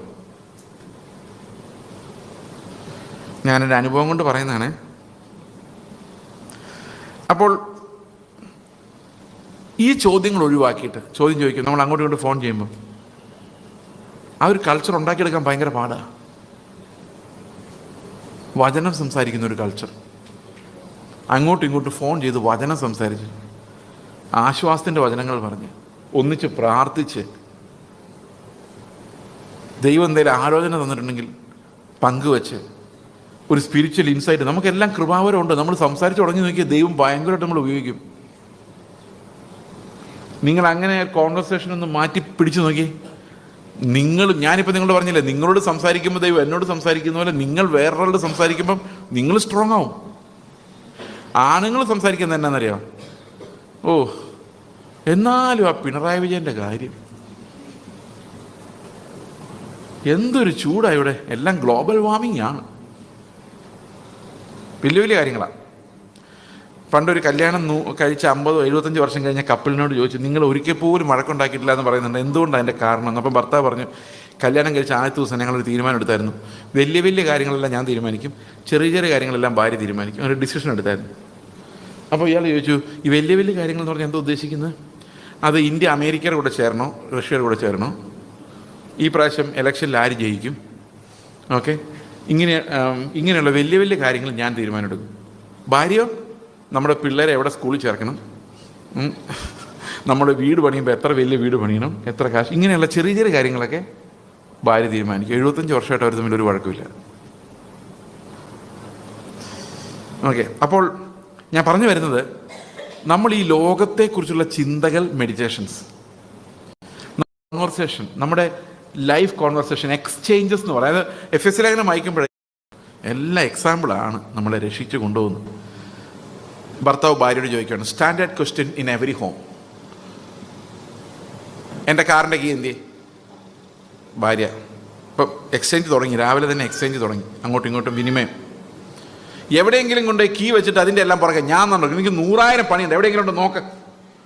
എന്തൊരു കൃപ ഇങ്ങനെ ശക്തമായി വ്യാപരിക്കുകയാണ്. അപ്പോൾ കൃപയുടെ ഒരു ട്രാൻസാക്ഷൻ നടന്നു, കോൺവെർസേഷൻ. ഓക്കെ, അത് ഒന്നുകിൽ അങ്ങനെ പറയും, അല്ലെങ്കിൽ പറയും പരാതി പറയുന്ന ഭാര്യ. എല്ലാത്തിനും എൻ്റെ കൈ തന്നെ ചെല്ലണം, ഇയാൾക്കാണ് ഒരു ഓർമ്മയില്ല, ബോധമില്ല, ഞാൻ മടുത്തു, കഷ്ടപ്പാട്. ഇത് പരാതി പറയുന്ന ഭാര്യ. എന്നാൽ ഭർത്താവ് ചെന്നിട്ട് കിയങ്ങാൻ ഇവിടെ ഒന്നും കണ്ടായിരുന്നോ? സ്നേഹമായിട്ട് ചോദിച്ചാൽ ഞാൻ കണ്ടില്ല അച്ചായ, ഇപ്പം ഞാൻ നോക്കട്ടെ, ഇപ്പം ഇത് കഴിഞ്ഞിട്ട് ഞാനങ്ങ് വരാം. ഓ, എന്തൊരാശ്വാസം! ഈ കൃപ എന്ന് വരും? നമ്മുടെ കോൺവെർസേഷൻസിലെല്ലാം ഈ കൃപ വ്യാപരിക്കണമെങ്കിൽ ക്രിസ്തു നമ്മുടെ ഉള്ളിൽ വളരണം. അപ്പോൾ നമ്മുടെ എല്ലാ കോൺവെർസേഷൻസും ക്രൈസ്റ്റ് സെൻട്രിക് ആയിരിക്കും, ക്രിസ്തുവിനെ സംബന്ധിക്കുന്നതായിരിക്കും. ചില കോൺവെർസേഷൻസ് വരുമ്പോഴേക്കും നമുക്ക് അസ്വസ്ഥത, അത് വേറെ ആർക്കിട്ടോ കുത്തി കയറ്റുന്നതാണ്. അത് കേൾക്കുമ്പോൾ തന്നെ നമുക്ക് തല മന്ദിച്ചു പോകും. ഇതെങ്ങനെ സഹിച്ചു നിൽക്കുന്നു? ഈ കുറ്റം പറഞ്ഞതിനകത്ത് മാത്രം ജീവിക്കുന്ന ആൾക്കാരുണ്ട്. പക്ഷെ തെറ്റായ വചന ഉപദേശം നമ്മൾ കാണിക്കണം. പത്യോപദേശം പഠിപ്പിക്കുവാൻ തെറ്റായ ടീച്ചേഴ്സിനെ പൗലോസ് എക്സ്പോസ് ചെയ്ത പോലെ കർത്താവ് എക്സ്പോസ് ചെയ്ത് നമ്മൾ പറയേണ്ടി വരും. പക്ഷെ അത് വ്യക്തിപരമല്ല. When you are speaking about individuals, about individuals, നമ്മൾ കർത്താവിൻ്റെ കൃപയിലല്ല, നമ്മൾ നമ്മുടെ സ്വന്തം നീതിയിലാണ് നിൽക്കുന്നത്.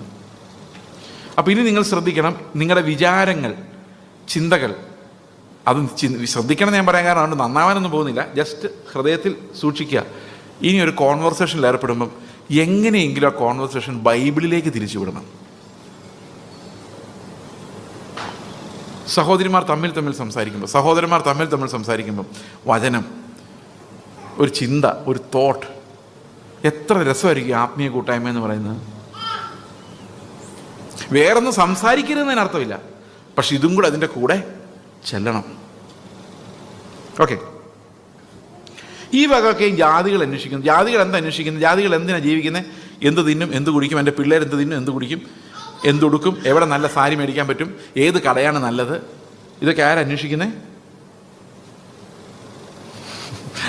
ആരന്വേഷിക്കുന്നത്? ജാതികളാണ്. കാരണം അവർക്ക് എന്ത് തിന്നുന്നതാണ്.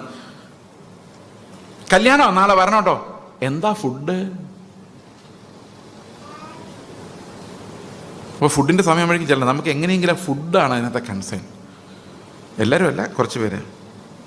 ഇവിടെ പറയാണ് നിങ്ങൾ അവൻ്റെ രാജ്യവും നീതി അന്വേഷിപ്പിക്കും. ഞാനതൊന്ന് ഇത്തിരി വിശദീകരിക്കുക. ഇതിനകത്ത് പ്രശ്നം എന്താ? നമ്മൾ ഈ ആഹാര കാര്യങ്ങൾ അല്ലെങ്കിൽ വസ്ത്രത്തിൻ്റെ കാര്യങ്ങൾ, ഇങ്ങനെ ലോക കാര്യങ്ങളെക്കുറിച്ച് ചിന്തിച്ചും പറഞ്ഞും നടന്നാലുള്ള കുഴപ്പം എന്താണെന്ന് കൂടെ ഞാൻ നിങ്ങളോട് പറയാം. ഞങ്ങൾ 5ാം ക്ലാസ്സിൽ നിന്ന് 6ാം ക്ലാസ്സിലോട്ട് കയറുന്ന സമയത്ത് കേരളത്തിൽ ഇടുക്കി ജില്ലയിൽ രാജാക്കാട് എന്ന് പറയുന്ന സ്ഥലത്താണ് ഞങ്ങൾ അന്നേരം താമസിക്കുന്നത്. അപ്പം ഞങ്ങൾക്ക് ഇഞ്ചി കൃഷി ചെയ്തൊരു പരിപാടിയുണ്ട്. ഇഞ്ചി കൃഷി ചെയ്തിട്ടുള്ളവരാരെങ്കിലും ഉണ്ടോ ഇവിടെ? ആരെങ്കിലും ഇഞ്ചി കൃഷി ചെയ്യുന്ന കണ്ടിട്ടുണ്ടോ? ഒരാളോ 2 പേരോ? മതി, അത് മതി. നമ്മളൊരു തടമെടുക്കുന്നു. തടമെടുക്കാന്ന് പറഞ്ഞാൽ ഒരു ഇത്തിരി ഉയർന്ന, മണ്ണിൽ നിന്ന് ഉയർന്ന ഒരു തടമെടുത്തിട്ട് ചെറിയൊരു തൂമ്പ വെച്ചിട്ട് ചെറിയ കുഴികളെടുക്കുന്നു. എന്നിട്ട് അതിനകത്ത് ഒരു ചെറിയ ഇഞ്ചി വിത്ത്, മുളച്ച ഇഞ്ചിയുടെ ഒരു കഷ്ണം, എല്ലുപൊടി, ചാണകം, ഇതെല്ലാം മൂടുന്നു, മണ്ണിട്ട് മൂടുന്നു. ഇങ്ങനെയാണ് ഇഞ്ചി കൃഷി ചെയ്യുന്നത്. ഓക്കെ, ഇത് പിള്ളേർക്കും കൂടാവുന്ന കൃഷിയാണ്.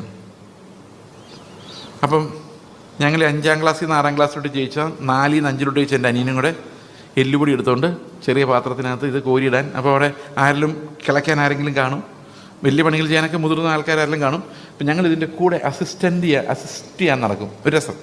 അവധിയാണല്ലോ, മെയ് മാസത്തിൽ മിക്കവാറും ചെയ്യും.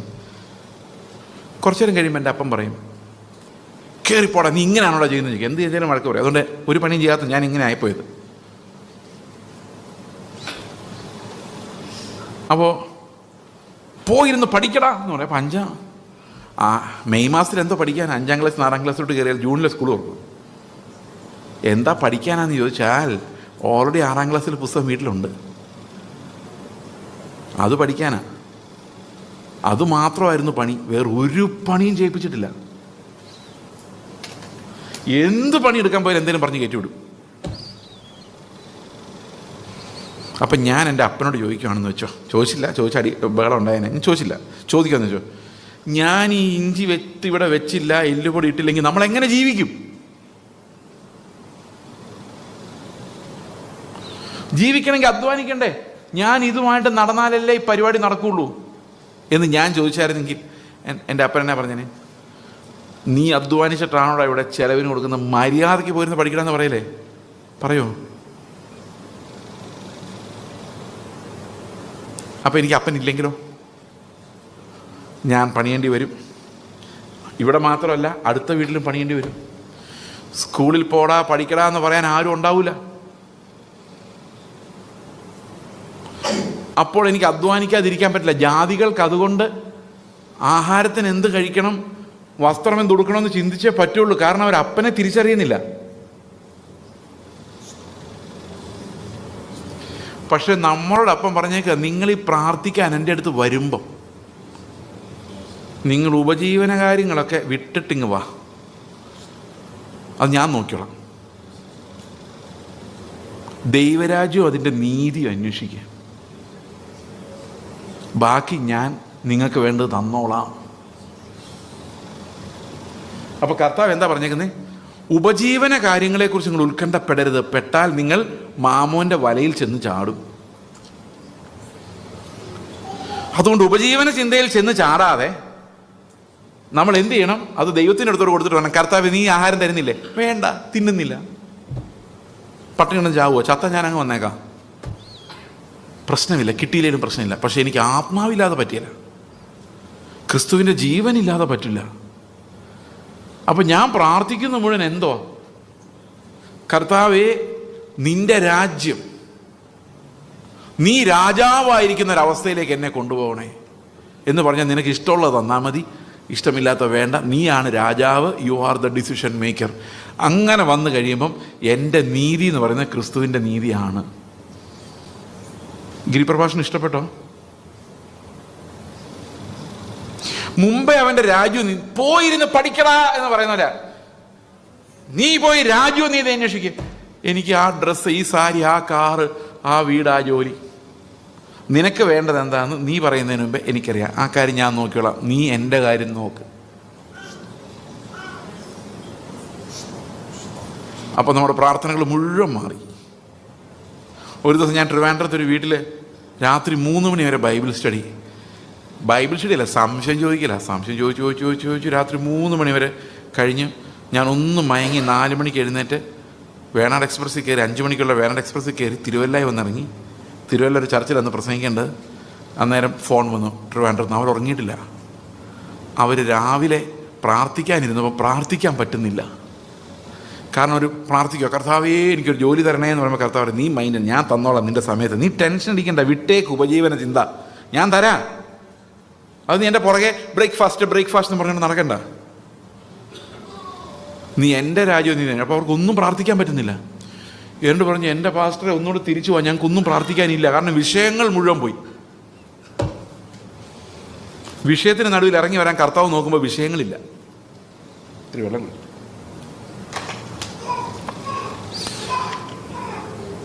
നിങ്ങൾ ഒരു നിമിഷം ഈ ബൈബിളിലേക്ക് നോക്കിയാൽ വിഷയങ്ങളേ ഉള്ളൂ.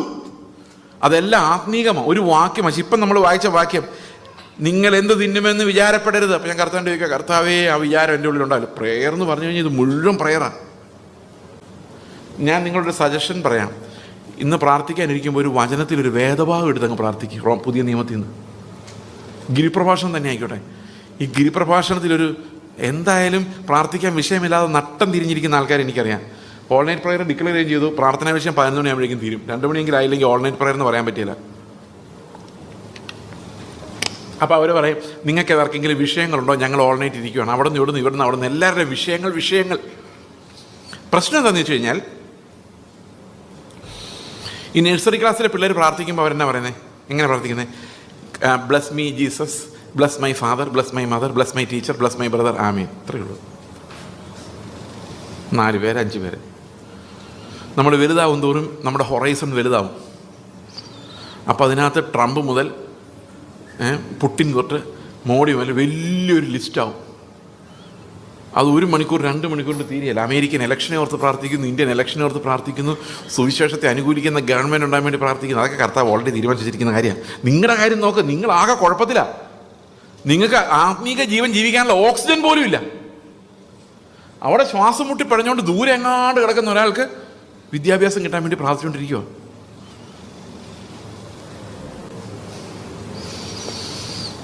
ആദ്യം ഒന്ന് ഓക്സിജൻ എടുക്കുക, സ്പിരിച്വൽ ഓക്സിജൻ. കർത്താവ് ജീവനുണ്ട്, ഞാൻ നിൻ്റെ മുമ്പിലുണ്ട്. 100,000 ആവശ്യങ്ങൾ. നമ്മുടെ കാര്യം ആകെ ആത്മീകമായിട്ട് കുഴഞ്ഞു കിടക്കുമ്പോഴാണ് 100,000 വിഷയങ്ങൾ.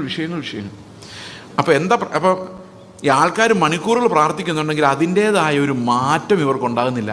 കാരണം എന്താണെന്നറിയോ? എല്ലാം വിഷയങ്ങളാണ്. ദൈവത്തിൻ്റെ മുഖത്തേക്ക് നോക്കുന്നില്ല, കയ്യിലേക്കാണ് നോട്ടം മൊത്തം.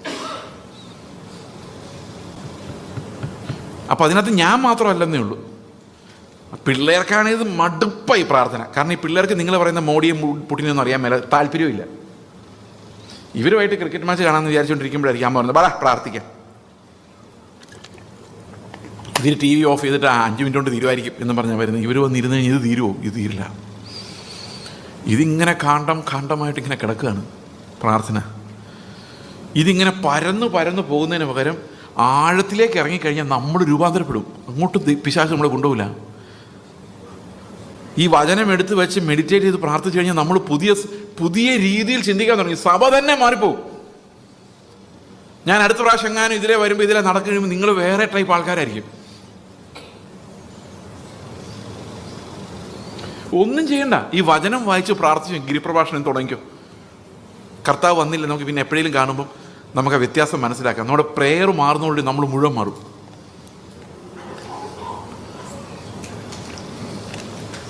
ഓക്കെ, അപ്പോൾ അവൻ്റെ രാജ്യവും നീതി അന്വേഷിക്കുക എന്ന് പറയുന്നൊരു വലിയ വെളിപ്പാട്. അപ്പം നമുക്ക് മനസ്സിലാകും, ഞാൻ അവൻ്റെ കാര്യം നോക്കുമ്പോൾ അവൻ എൻ്റെ കാര്യം നോക്കാതിരിക്കുമോ? ഞാൻ വേണ്ടെന്ന് പറഞ്ഞിട്ട്, അല്ലെങ്കിൽ ഞാൻ പണ്ടേ മുതലാളി അതിന്.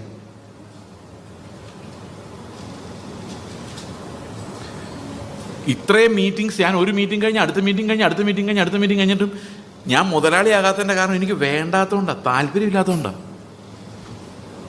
എനിക്ക് അതും വെച്ചുകൊണ്ട് സുവിശേഷം പറയാൻ പറ്റാത്ത ഭാരം ഉള്ളതുകൊണ്ടാണ്.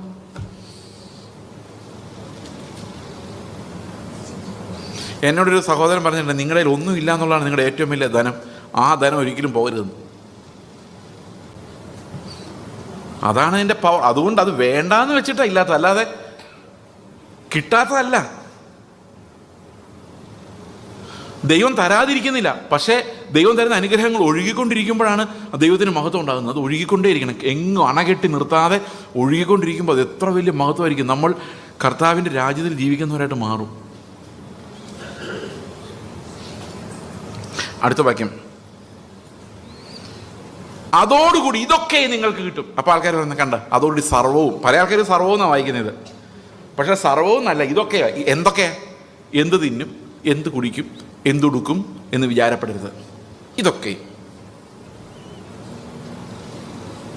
അപ്പം ഇന്ന് നമുക്ക് തിന്നണമെങ്കിൽ കുറച്ച് കൂടുതൽ വേണം, അതും കൂടെ ഒന്ന് കൂട്ടിക്കും. ഒരു ടേബിൾ വേണം, ഇരുന്ന് കഴിക്കാൻ ഒരു ചെയർ വേണം, ആ ചെയർ ഇടാനൊരു വീട് വേണം, ആ വീട് വെക്കാനൊരു സ്ഥലം വേണം, അല്ലേ? ഇപ്പം നീടാ ഫുഡാണെങ്കിലും പണ്ടൊരു ഹിന്ദു കഥയാണ്. പണ്ടൊരാൾ തപസ് ചെയ്ത് അവരുടെ ദേവനെ പ്രത്യക്ഷപ്പെടുത്തിയിട്ട് പറഞ്ഞു, എനിക്ക് കുറേ ലിസ്റ്റം കൊടുത്തു. അപ്പോൾ പറഞ്ഞു, ഞങ്ങൾ സാധാരണ പ്രത്യക്ഷപ്പെടുമ്പോൾ ഒരു കാര്യം മാത്രം സാധിപ്പിച്ച ഒരാൾ ഒരു കാര്യം സാധിപ്പിക്കുള്ളൂ എന്ന് പറഞ്ഞു. അന്നേരം പുള്ളി പറഞ്ഞു, ഓക്കെ, ഒറ്റ പ്രാർത്ഥനയുള്ളൂ ദൈവമേ. എന്താണ്?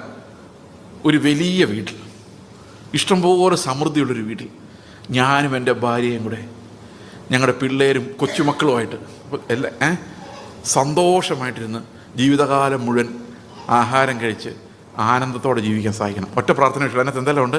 സമ്പത്തുണ്ട്, വണ്ടിയുണ്ട്, പിള്ളേരുണ്ട്, ദീർഘായുസുണ്ട്, എല്ലാം ഉണ്ട്. Technical prayer.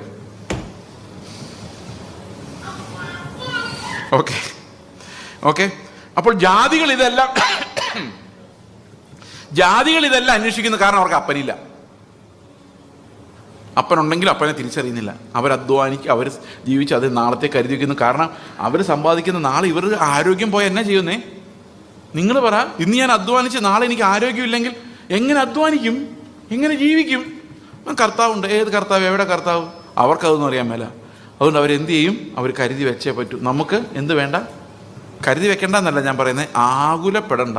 കാരണം ദൈവം നിങ്ങൾക്കുള്ളത് തന്നോളും. നിങ്ങളുടെ പ്രാർത്ഥനാ വിഷയങ്ങളിലേക്ക് ദൈവരാജ്യം വരണം. അതുകൊണ്ട് ഇത്രയേ ഉള്ളൂ കർത്താവ് പറഞ്ഞു ചുരുക്കം. നാളെക്കുറിച്ച് വിചാരപ്പെടരുത്. നാളത്തെ ദിവസം ആ വിചാരം എന്തായാലും വരും. അപ്പോൾ നമ്മുടെ ഈ ഇമോഷണൽ കോൺസ്റ്റിറ്റ്യൂഷൻ എന്ന് പറയുന്നത് ഒരു ദിവസത്തെ ബേർഡൻ എടുക്കാനുള്ള കപ്പാസിറ്റി നമുക്കുള്ളൂ. 10 ദിവസം ബേർഡൻ ശരിക്കൊന്ന് ചിന്തിച്ചെടുത്തു കഴിഞ്ഞാൽ നമ്മൾ ഭ്രാന്തന്മാരായിട്ട് മാറും. പക്ഷെ നമ്മൾ അധികം ചിന്തിക്കാത്തതുകൊണ്ടാണ് അങ്ങനെ സംഭവിക്കുന്നത്. ഇന്നത്തെ ബർഡന് പകരം നാളത്തെ ബർഡൻ എടുത്ത് നോക്കി. ചില ആൾക്കാർ ഇങ്ങനെ ഇത് ചിന്തിച്ചുകൊണ്ടിരിക്കും, നാളെ വണ്ടി ഓടിക്കുമ്പോൾ തട്ടിയാൽ എത്ര രൂപ പോകും, ഈ ജോലി എങ്ങാനും പോയാൽ നാളെ കഴിഞ്ഞ് ഞാൻ എങ്ങനെ ജീവിക്കും. പണ്ടൊരാൾ പറഞ്ഞ പോലെ, ഞാൻ കഴിഞ്ഞ ദിവസം പറഞ്ഞ പോലെ 15 തലമുറയ്ക്കുള്ള ഞാൻ ഉണ്ടാക്കിയിട്ടുണ്ട്, 16ാമത്തെ തലമുറ എന്ത് ചെയ്യും? ആകുലചിന്ത. ഈ ആകുലചിന്ത ഉള്ളവർക്ക് എല്ലായിടത്തും ആകുലതയാണ്.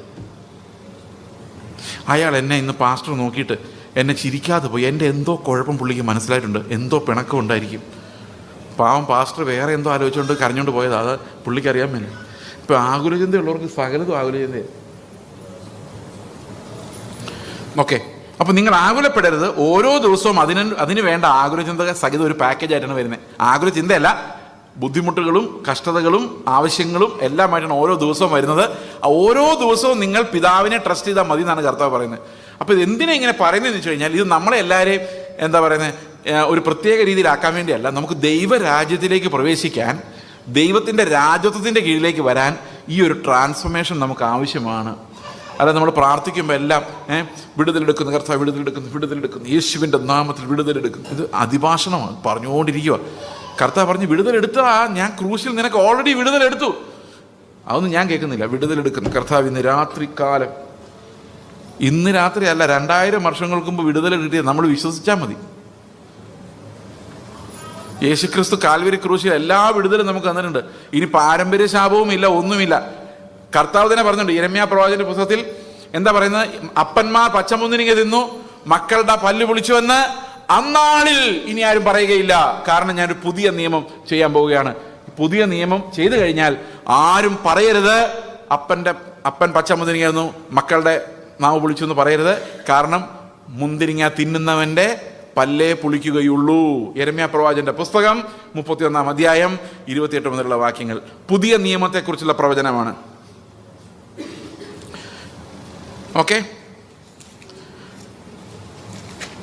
യിരെമ്യാവിന്റെ 31 28 നമ്മൾ നോക്കട്ടെ.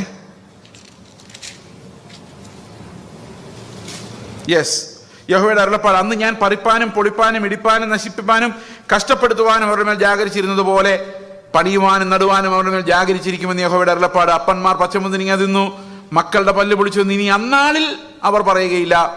ഓരോരുത്തരും താന്താൻ്റെ അകൃത്യ നിമിത്തം അത്രേ മരിക്കുന്നത്. പച്ചമുന്തിരിങ്ങ തിന്നുന്നവന്റെ പല്ലേ പൊളിക്കുകയുള്ളൂ. ഞാൻ ഇസ്രായേൽ ഗ്രഹത്തോടും യഹൂദ ഗ്രഹത്തോടും പുതിയൊരു നിയമം ചെയ്യുന്ന ആ കാലം വരും. അപ്പൊ കർത്താവ് പറയുകയാണ്, അങ്ങനെ ഇനി ആരും പറയരുത്. അപ്പൊ ദൈവം നമ്മുടെ എല്ലാ കാര്യങ്ങളും നോക്കിയോളും. നമ്മൾ അപ്പനെന്നുള്ള രീതിയിൽ കർത്താവിനെ ട്രസ്റ്റ് ചെയ്യുക എന്നുള്ളത് മാത്രമേ ഉള്ളൂ. നമ്മൾ കർത്താവ് ഏൽപ്പിച്ച പണി ചെയ്യുക. എന്താണ് ആ പണി? ദൈവരാജ്യവും അതിൻ്റെ നീതിയും അന്വേഷിക്കുക. അപ്പോൾ നമുക്ക് തിരിച്ചു വരാം. നമുക്ക് ഒരു കാര്യം നമ്മൾ വിട്ടുപോയിട്ടുണ്ട്, വളരെ പ്രധാനപ്പെട്ടൊരു കാര്യമാണ് കർത്തൃപ്രാർത്ഥന. കർത്തൃപ്രാർത്ഥനയുടെ അർത്ഥത്തെക്കുറിച്ച് നമുക്കൊന്ന് ചിന്തിക്കാം. ഓക്കെ, നമ്മൾ 9-ാം വാക്യത്തിലേക്ക് വരുമ്പോൾ, നിങ്ങൾ ഈ വണ്ണം പ്രാർത്ഥിക്കുവിൻ. അപ്പം ചില മിടുക്കന്മാർ പറയുന്നത് ഇതൊക്കെ കഴിഞ്ഞു പോയി, ദൈവരാജ്യം ഒന്നിങ്ങനെ. നിങ്ങൾ ദയവായിട്ട് അധികം വ്യാഖ്യാനിക്കാൻ പോകരുത്. ബൈബിൾ എന്തിനാ അവിടെ നിന്ന് ഇവിടെ നിന്ന് വ്യാഖ്യാനിക്കുന്നത്? ഇതങ്ങ് വായിച്ചാൽ പോരെ.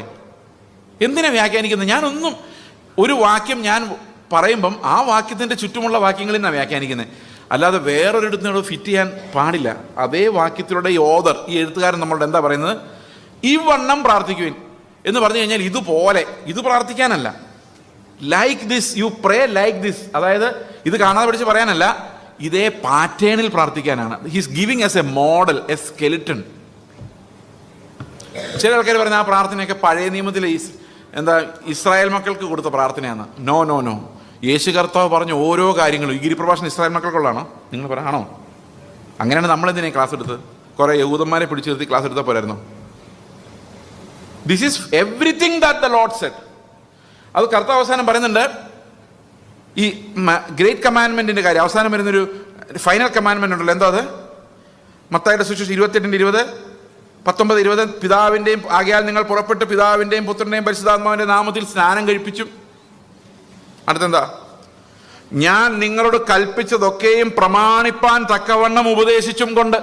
ഞാൻ നിങ്ങളോട് കൽപ്പിച്ചതൊക്കെയും ആരോട് പറയണം? സകല ജാതികളും അനുസരിക്കേണ്ടതിന്.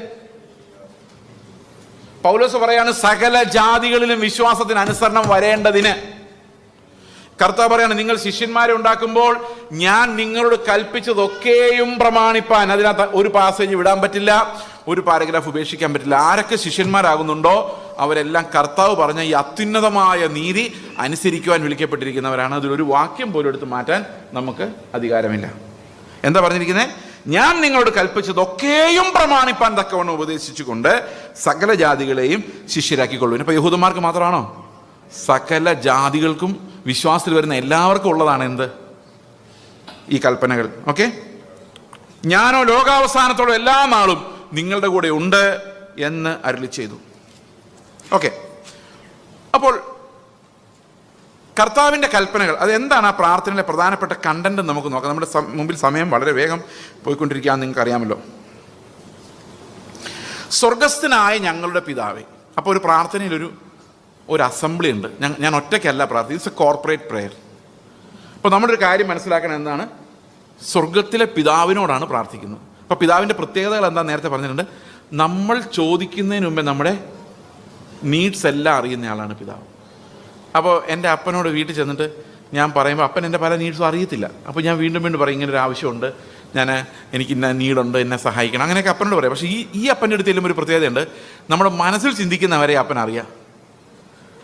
അപ്പോൾ ഞാൻ അവിടെ കിടന്ന് ഒത്തിരി പ്രാവശ്യം പറയേണ്ട കാര്യമില്ല. അപ്പം ഞാൻ ശരിക്കും പ്രാർത്ഥിക്കുന്ന ആരോടാണെന്ന് വെച്ച് കഴിഞ്ഞാൽ എൻ്റെ ഉള്ളിലെ ചിന്തകളും എൻ്റെ ആഗ്രഹങ്ങളും എൻ്റെ നീഡ്സും എല്ലാം അറിയുന്ന ഒരു അപ്പൻ്റെ അടുത്ത് പോയി എന്നിട്ട് പറയാണ്, സ്വർഗത്തിലിരിക്കുന്ന ഞങ്ങളുടെ പിതാവേ, ഞാൻ എന്ത് പ്രാർത്ഥിച്ചാലും എന്ത് ചെയ്താലും നിൻ്റെ നാമം മാത്രം മഹത്വപ്പെടണം. ഇതൊരു മനുഷ്യൻ്റെ ഏറ്റവും വലിയ പ്രാർത്ഥനയാണ്. 1600-കളിലെ നവീകരണ പ്രസ്ഥാനം നടക്കുമ്പം 1517 മാർട്ടിൻ ലൂതർ നവീകരണ പ്രസ്ഥാനം തുടങ്ങി.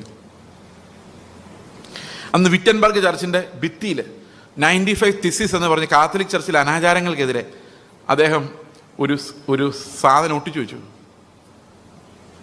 അത് 1517, 500 വർഷം കഴിഞ്ഞു 2017 റീഫോർമേഷൻ്റെ 500-ാം വാർഷികം. കത്തോലിക്ക സഭയുടെ ദുരുപദേശങ്ങളിൽ നിന്ന് രക്ഷപ്പെട്ടു. അന്ന് ഈ റീഫോർമേഷനിലൂടെ വന്ന വിശുദ്ധന്മാർ പറഞ്ഞ ഒരു പ്രമാണമുണ്ട്. എന്താണെന്നറിയാമോ? Always 5 principles of reformation, 5 pillars of reformation. എന്താണെന്നറിയാമോ? 1, സ്ക്രിപ്ചർ എലോൺ, ബൈബിൾ മാത്രം. സോളാ സ്ക്രിപ്ചറ എന്ന് പറയും. സ്ക്രിപ്ചർ എലോൺ, ബൈബിൾ മാത്രം. ബൈബിൾ അല്ലാതെ വേറൊരു ആധികാരിക ഗ്രന്ഥം നമുക്കില്ലെന്ന് മാത്രമല്ല, ബൈബിൾ പൂർണ്ണമാണ്. ബൈബിളിൻ്റെ വെളിയിലുള്ള ഒരു വെളിപ്പാട് നമുക്ക് ആവശ്യമില്ല. എന്ത് പ്രൈവറ്റ് വെളിപ്പാട് നമ്മൾ കണ്ടാലും അത് ഈ ബൈബിളുമായിട്ട് എഗ്രി ചെയ്തിരിക്കണം, അല്ലെങ്കിൽ അത് വാലിഡ് അല്ല. So scripture alone. Scripture plus executive committee meeting, no. Scripture plus പിതാക്കന്മാരുടെ പാരമ്പര്യം, നോ. സ്ക്രിപ്ചർ പ്ലസ് ഇന്നലെ രാത്രി കർത്താവിനോട് പറഞ്ഞ കാര്യങ്ങൾ, നോ. Scripture Elon. അതാണ് റിഫോർമേഷൻ്റെ ഒരു പ്രിൻസിപ്പിൾ. അപ്പോൾ നമ്മൾ എന്ത് ആശയം പറയണമെങ്കിൽ എവിടെ നിന്ന് പറയണം? ബൈബിളിൽ നിന്ന് പറയണം.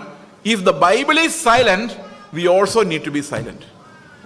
ബൈബിൾ ഒരു കാര്യത്തിൽ നിശബ്ദമാണെങ്കിൽ നമ്മൾ നിശബ്ദരായിരിക്കണം. അതായത് തർക്കമുള്ള വിഷയങ്ങൾ. ഓക്കെ, ഇനി ദാറ്റ് സ്ക്രിപ്ചർ എലോൺ. അടുത്തെന്താണ്? Grace alone. ഗ്രേസ് എലോൺ എന്ന് പറഞ്ഞു കഴിഞ്ഞാൽ അർത്ഥം എന്താണ്?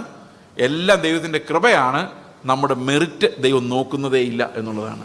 Never our merit, always the grace of God.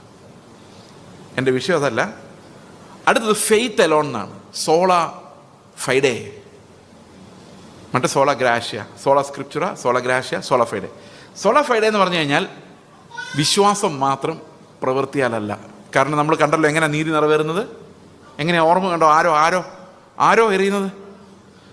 അപ്പോൾ എങ്ങനെയാ പ്രവൃത്തി കൗണ്ട് ചെയ്താൽ നമ്മൾ ഈ വലിയ നീതിയാണ് നോക്കുന്നതെങ്കിൽ എല്ലാവരും ഔട്ടായി. ഈ ക്രിസ്തുവിൻ്റെ നീതി ആയതുകൊണ്ട് അത് വിശ്വാസത്താൽ മാത്രമേ നമുക്ക് ലഭിക്കുകയുള്ളൂ. പ്രവൃത്തിയാൽ നോക്കിയാൽ നമ്മൾ എപ്പോഴും താഴെയുള്ളൊരു നീതിയിൽ സെറ്റിൽ ആവേണ്ടി വരും. ചേസിൻ്റെ നീതി, ചേസ് പാസ്റ്റ് ജീവിക്കുന്നവർ ജീവിക്കണം. ബ്രദറെ, നിങ്ങൾ സ്വർഗത്തിൽ പോയിട്ട് നരകത്തിൽ പോലും നിങ്ങളെ പിശാച് കയറ്റത്തില്ല.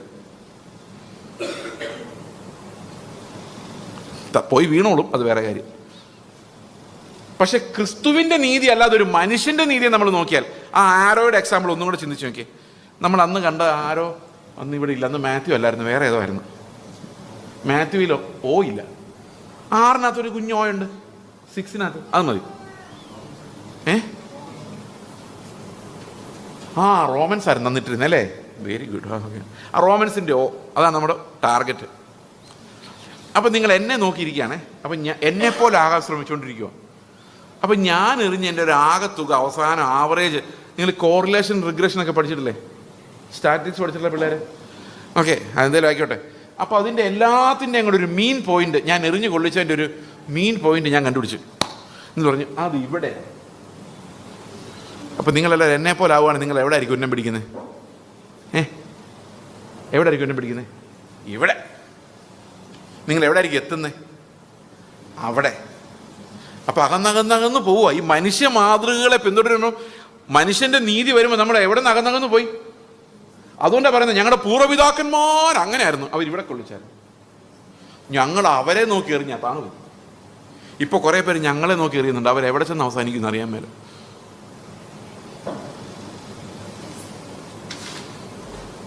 അതുകൊണ്ട് വിശ്വാസത്താലുള്ള നീതി എന്ന് പറയുമ്പോൾ അത് ചേസിൻ്റെ നീതിയല്ല. പ്രവൃത്തിയാലുള്ള നീതി എന്ന് പറയുമ്പോൾ എൻ്റെ നീതി നരകത്തിൽ പോയി എല്ലാവർക്കും കൂടെ കിടക്കാം. വിശ്വാസത്താലുള്ള നീതി എന്ന് പറയുമ്പോൾ അത് ക്രിസ്തുവിൻ്റെ നീതിയാണ്. അതിലൊരു കോംപ്രമൈസ് ഇല്ല. ആ നീതി അല്ലാതെ ഏത് തലമുറയായാലും ആ നീതി അല്ലാതെ വേറൊരു വഴി. ഇപ്പം പിതാക്കന്മാരെ അനുഗമിച്ച് എല്ലാവരും അവർ രക്ഷപ്പെട്ടു, കർത്താവിനെ നോക്കി. നമ്മൾ പിതാക്കന്മാരെ നോക്കി നമ്മൾ വേറൊരു വഴിക്ക് പോയി. കാരണം ക്രിസ്തുവിൻ്റെ നീതി നമുക്ക് വെളിപ്പെടുത്തുമ്പോൾ ക്രിസ്തുവിനെ പോലെ ആക്കാനുള്ള ശക്തി കൂടെ കർത്താവിനുണ്ട്. എന്നാൽ പിതാക്കന്മാരെ നോക്കുമ്പോൾ നമ്മൾ പിതാക്കന്മാരെ പോലെ ആക്കാനുള്ള ശക്തി പിതാക്കന്മാർക്കില്ല, അവർ പോയി.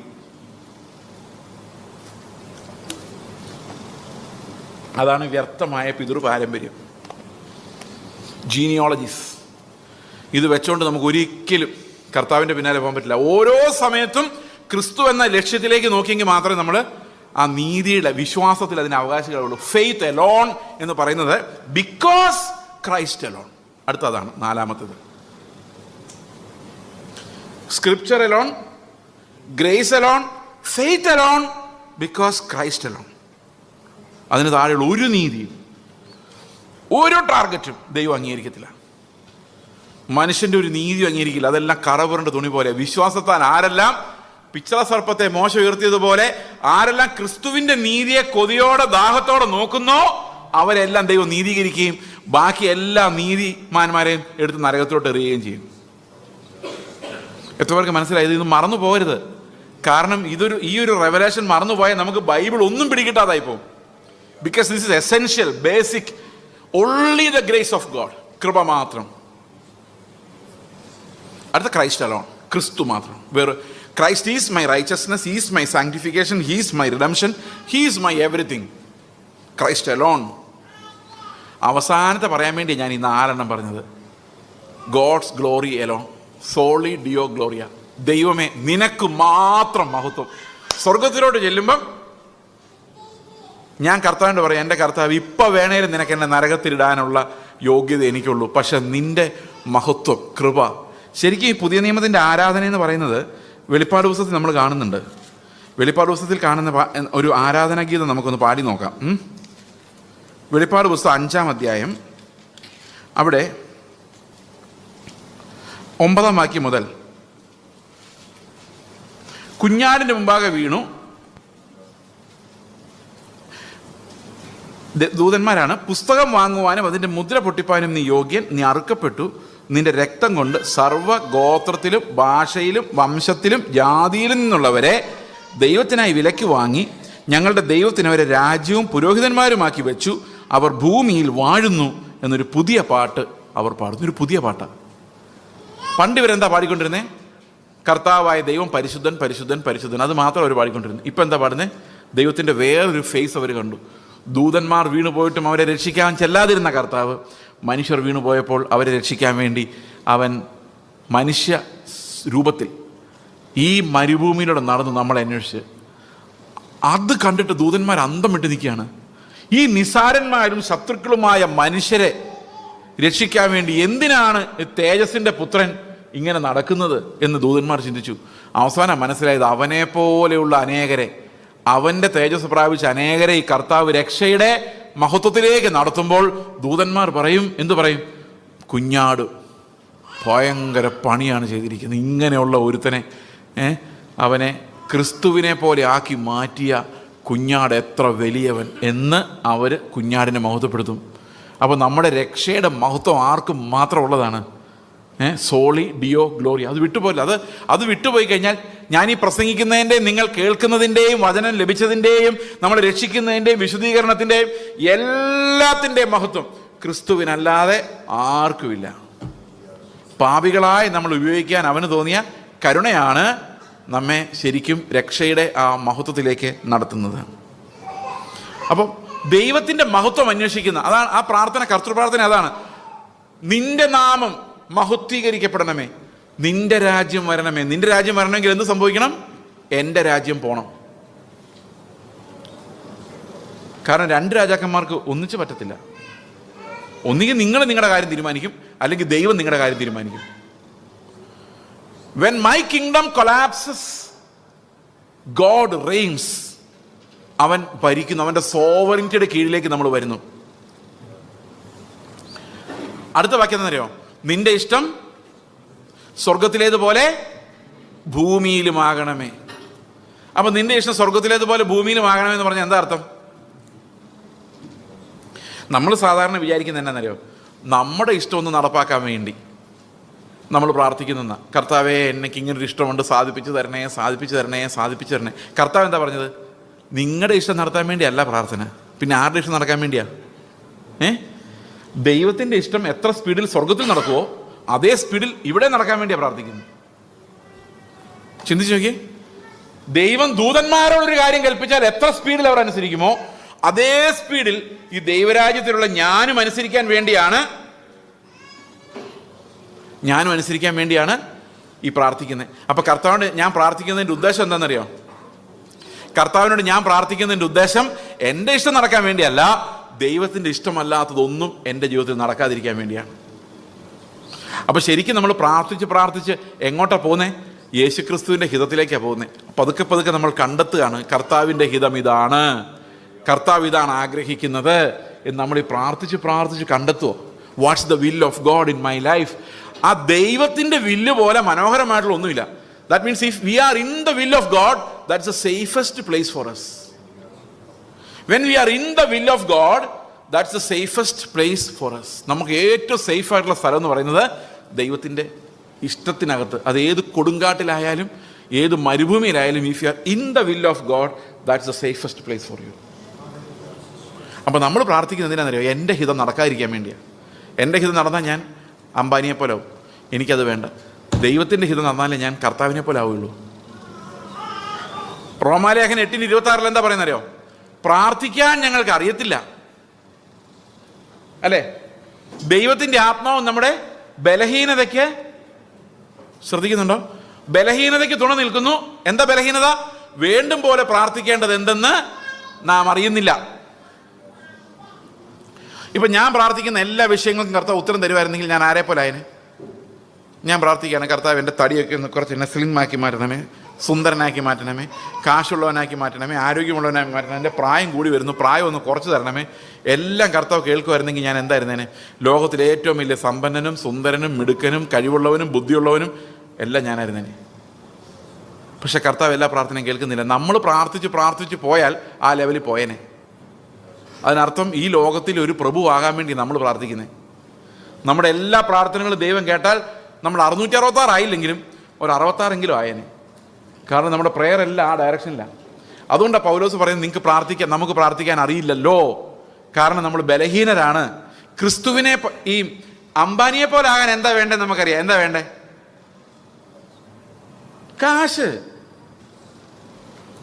പിന്നെ ബിസിനസ് ചെയ്യാനുള്ള ബുദ്ധി. ഈ 2 സാധനം കിട്ടി അംബാനിയെ പോലെ ആകാൻ പറ്റത്തില്ലേ? പറ്റും. ക്രിസ്തുവിനെ പോലെ ആകാൻ എന്താ വേണ്ടത്? അത് നമുക്കറിയത്തില്ല. എൻ്റെ ജീവിതത്തിൽ ഞാൻ ക്രിസ്തുവിനെ പോലായി മാറാൻ എന്താ വേണ്ടതെന്ന് എനിക്കറിയത്തില്ല. അപ്പം ഞാൻ കർത്താവിനോട് പ്രാർത്ഥിക്കുക, എൻ്റെ കർത്താവേ നിന്നെ പോലെ ആകാൻ. അപ്പം ഞാൻ പലപ്പോഴും ആലോചിച്ചിട്ടുണ്ട്, ആ വാക്യം ഒന്ന് വായിച്ചു നോക്കിയാൽ റോമാലേഖനം 8:26-27. അതുകൊണ്ട് തന്നെ ആത്മാവ് നമ്മുടെ ബലഹീനതയ്ക്ക് തുണ നിൽക്കുന്നു. വേണ്ടും പോലെ പ്രാർത്ഥിക്കേണ്ടത് എന്തെന്ന് നാം അറിയുന്നില്ലല്ലോ. അതുകൊണ്ട് ആത്മാവ് എന്ത് ചെയ്യുന്നു? ആത്മാവ് തന്നെ ഉച്ചരിച്ചുകൂടാത്ത ഞരക്കങ്ങളാൽ നമുക്ക് വേണ്ടി പക്ഷപാതം ചെയ്യുന്നു. അപ്പൊ നമുക്ക് ഉച്ചരിക്കാൻ പറ്റാത്ത പ്രാർത്ഥന ആത്മാവ് ദൈവത്തോട് കഴിക്കുന്നുണ്ട്. അപ്പോൾ ശരിക്കും സംഭവിക്കുന്നത് ഈ മക്കൾ പ്രാർത്ഥിക്കുമ്പോൾ ഒരു കുഴപ്പമുള്ളത്, ഞാൻ പ്രാർത്ഥിക്കുന്ന പ്രാർത്ഥന കൂടാതെ ആത്മാവ് എനിക്ക് വേണ്ടി പ്രാർത്ഥിച്ച പ്രാർത്ഥന കൂടെ സ്വർഗത്തോട്ട് ചെല്ലുന്നുണ്ട്. ഉദാഹരണത്തിന് ഞാൻ പ്രാർത്ഥിക്കുകയാണ്, കർത്താവേ എനിക്കൊരു വീട് തരണമേ, വീട് തരണമേ, വീട് തരണമേ. അപ്പോൾ പരിശുദ്ധാത്മ അപ്പുറത്തിരുന്ന് പ്രാർത്ഥിക്കും. അപ്പുറത്തിരുന്നല്ല, എൻ്റെ ഉള്ളിലിരുന്ന് ഞരങ്ങിക്കൊണ്ട് പറയും, കർത്താവെ നമ്മൾ അവനെ ഇന്ത്യയുടെ പല ഭാഗത്ത്, ലോകത്തിൻ്റെ പല ഭാഗത്ത് മിഷണറി ആയിട്ട് വിടാൻ വേണ്ടി തിരഞ്ഞെടുത്താൽ അവനിപ്പോൾ എറണാകുളത്ത് സെറ്റിൽ ചെയ്യാനുള്ള പരിപാടിയാണ്, കൊടുക്കരുത് എന്ന് ആത്മാവ് പറഞ്ഞാൽ ഞാൻ എത്ര പ്രാർത്ഥിച്ചാലും കിട്ടത്തില്ല. കാരണം എന്താണ്? ദൈവത്തിനറിയാം, ദൈവത്തിൻ്റെ ആത്മാവിനും അറിയാം എൻ്റെ ഹൃദയങ്ങളെ ശോധന ചെയ്യുമ്പം ഞാനിനി എന്തുമാത്രം നന്നാവാനുണ്ട്, ക്രിസ്തുവിനെ പോലാകാൻ എനിക്ക് എന്തെല്ലാം വേണം, എന്തെല്ലാം വേണ്ട. അതനുസരിച്ചാണ് ആത്മാവ് നമ്മളറിയാതെ ദൈവത്തോട് പ്രാർത്ഥിക്കുന്നത്. അതുകൊണ്ട് നമുക്ക് ലഭിക്കുന്ന മുഴുവൻ ആത്മാവിൻ്റെ മധ്യസ്ഥ അനുസരിച്ചാണ്, നമ്മുടെ ചോയ്സ് അനുസരിച്ചല്ല. ഒരു എക്സാമ്പിൾ പറയാം. ഞാൻ ആലോചിക്കും, ഇന്നലെ വരെ എൻ്റെ കൂടെ നടന്ന ആൾക്കാർ ഇന്ന് പെട്ടെന്ന് ശത്രുവായിരിക്കുന്നു. അപ്പം ഞാൻ ആലോചിക്കും, ഇതെങ്ങനെ സംഭവിച്ചു? അപ്പോൾ കർത്താവിൻ്റെ ആത്മാവ് പ്രാർത്ഥിക്കുമായിരുന്നു. എന്താണെന്നറിയോ? ഇവൻ സ്നേഹം സ്നേഹം എന്ന് പറഞ്ഞ് ഭയങ്കര ഡയലോഗാണ്. ഇവന് യഥാർത്ഥ സ്നേഹം ഉണ്ടോ എന്ന് പരിശോധിച്ചാൽ അവന് മനസ്സിലാവും അതൊന്നും ഇല്ലയെന്ന്. അതുകൊണ്ട് നമുക്ക് ഇവൻ്റെ അടുത്തോടെ നടന്നു വരുത്തന്നെ ശത്രുവാക്കിയേക്കാം. അപ്പോൾ അറിയാം ഇവന് യഥാർത്ഥ സ്നേഹമുണ്ടോ. അപ്പോൾ ഞാൻ പറയുന്നത് അവനും മനസ്സിലാകുന്നില്ല, അവൻ പറയുന്നത് എനിക്കും മനസ്സിലാകുന്നില്ല, ഞങ്ങൾ തമ്മിൽ വഴക്കാവും. അന്നേരം അറിയുന്നത് എൻ്റെ ഉള്ളിൽ യഥാർത്ഥ സ്നേഹമുണ്ടോ. അപ്പം കർത്താവ് ഞാൻ ഒരു ശത്രു ഉണ്ടാകലെന്ന് ആഗ്രഹിച്ചിട്ട് ഇത്ര ശത്രുക്കൾ എനിക്ക് എങ്ങനെ ഉണ്ടായത്? അപ്പോൾ കർത്താവ് പറയും, എടാ മോനെ, എൻ്റെ കൽപ്പന തന്നെ ശത്രുക്കളെ സ്നേഹിക്കണം എന്നല്ലേ. അപ്പോൾ ശത്രുക്കളെ സ്നേഹിക്കണമെങ്കിൽ ശത്രു വേണ്ടേ? ശത്രുവിനെ തരാതെ ശത്രുവിനെ സ്നേഹിക്കാൻ പറയും. നമ്മൾ എങ്ങനെ സ്നേഹിക്കും? ആരെ സ്നേഹിക്കും? അപ്പോൾ നമുക്ക് ശത്രുവിനെ തരുന്നത് എന്തിനാ? ശത്രുക്കളെ നമ്മൾ സ്നേഹിക്കാൻ വേറെ വഴിയില്ല. ശത്രു ഉണ്ടായാലല്ലേ ശത്രുവിനെ സ്നേഹിക്കാൻ പറ്റുള്ളൂ. നിങ്ങൾ രാവിലെ ഇഡ്ഡലി അല്ലെ ഇടിയപ്പം മുട്ടക്കറി കഴിച്ചോ എന്ന് പറഞ്ഞിട്ട് അവിടെ ഇരുന്ന് ഇടിയപ്പം മുട്ടക്കറിയും തരണ്ടേ? അല്ല, കഴിക്കാൻ പറ്റുമോ? അതുപോലെ തന്നെ ശത്രുവിനെ സ്നേഹിക്കാൻ പറയുമ്പോൾ നമുക്ക് ആരെ കിട്ടണം? ആരെ കിട്ടണം? അപ്പോൾ നമ്മുടെ വീട്ടിൽ തന്നെ സ്നേഹിക്കാൻ പറ്റിയ ആൾക്കാരെ ദൈവം വെച്ചിട്ടില്ലേ? എന്തിനാ? നമ്മുടെ കുടുംബത്തിൽ തന്നെ നമുക്ക് സ്നേഹിക്കാൻ പറ്റാത്ത ആൾക്കാർ എന്തിനാ ദൈവം വെച്ചേക്കുന്നത്? അവരെ സ്നേഹിക്കുമ്പോൾ നമ്മൾ ക്രിസ്തുവിനെ പോലെ ആകുന്നത്. അതൊരു പരീക്ഷണം. അത് ക്രിസ്തുവിനെ പോലെ ആക്കാൻ വേണ്ടിയുള്ള ദൈവത്തിൻ്റെ ഒരു ഓപ്പറേഷനാണ് നമ്മുടെ ഇടയിൽ എല്ലാ ഈ ശത്രുക്കളുണ്ടാകുന്നത്. അപ്പോൾ കർത്താവ് പറയാണ്, കർത്താവിൻ്റെ ഹിതം അവിടെ നടക്കണം. നമ്മൾ പ്രാർത്ഥിക്കുന്ന എങ്ങനെയാണ്? കർത്താവെ, എൻ്റെ ഹിതമല്ല, എൻ്റെ ഉള്ളിൽ ആത്മാവ് നിന്നോട് ഞരക്കത്തോടെ എന്തെല്ലാം പ്രാർത്ഥിച്ചിട്ടുണ്ടോ അത് മതി. കാരണം എനിക്ക് അംബാനിയെ പോലായിട്ട് ഹാർട്ട് അറ്റാക്ക് ആയിട്ട് തട്ടിപ്പോയി നരകത്തിൽ പോകണ്ട. എനിക്ക് ക്രിസ്തുവിനെ പോലായി നിൻ്റെ കൂടെ നിത്യതയിൽ ഇരുന്നാൽ മതി. അപ്പോൾ അങ്ങനെയാണ് പ്രാർത്ഥനയുടെ സ്പിരിറ്റ്. അതാ, അല്ലാതെ വിഷയങ്ങളുടെ മേൽ ഇറങ്ങി വരുന്ന ദൈവം അങ്ങനെയൊന്നും അല്ല. അതൊന്നും അല്ല വിഷയം. നമ്മുടെ യഥാർത്ഥ വിഷയം നമ്മൾ ശരിയല്ലെന്നുള്ളതാണ്. വേറെ വിഷയമൊക്കെ അതിൻ്റെ പുറകിൽ, അതൊക്കെ ദൈവം നോക്കിയോളും. നിങ്ങൾക്ക് എന്താ വേണ്ടതെന്ന് ദൈവത്തിന് നിങ്ങളെക്കാൾ കൂടുതൽ അറിയാം. ഓക്കെ, അപ്പോൾ പ്രാർത്ഥന മാറുന്ന അതാണ്. ഇനി അടുത്തത് എന്താന്ന് നോക്കിയാൽ, കർത്താവ് പ്രാർത്ഥിക്കാൻ പഠിപ്പിക്കുമ്പം 6-ാം അധ്യായത്തിൻ്റെ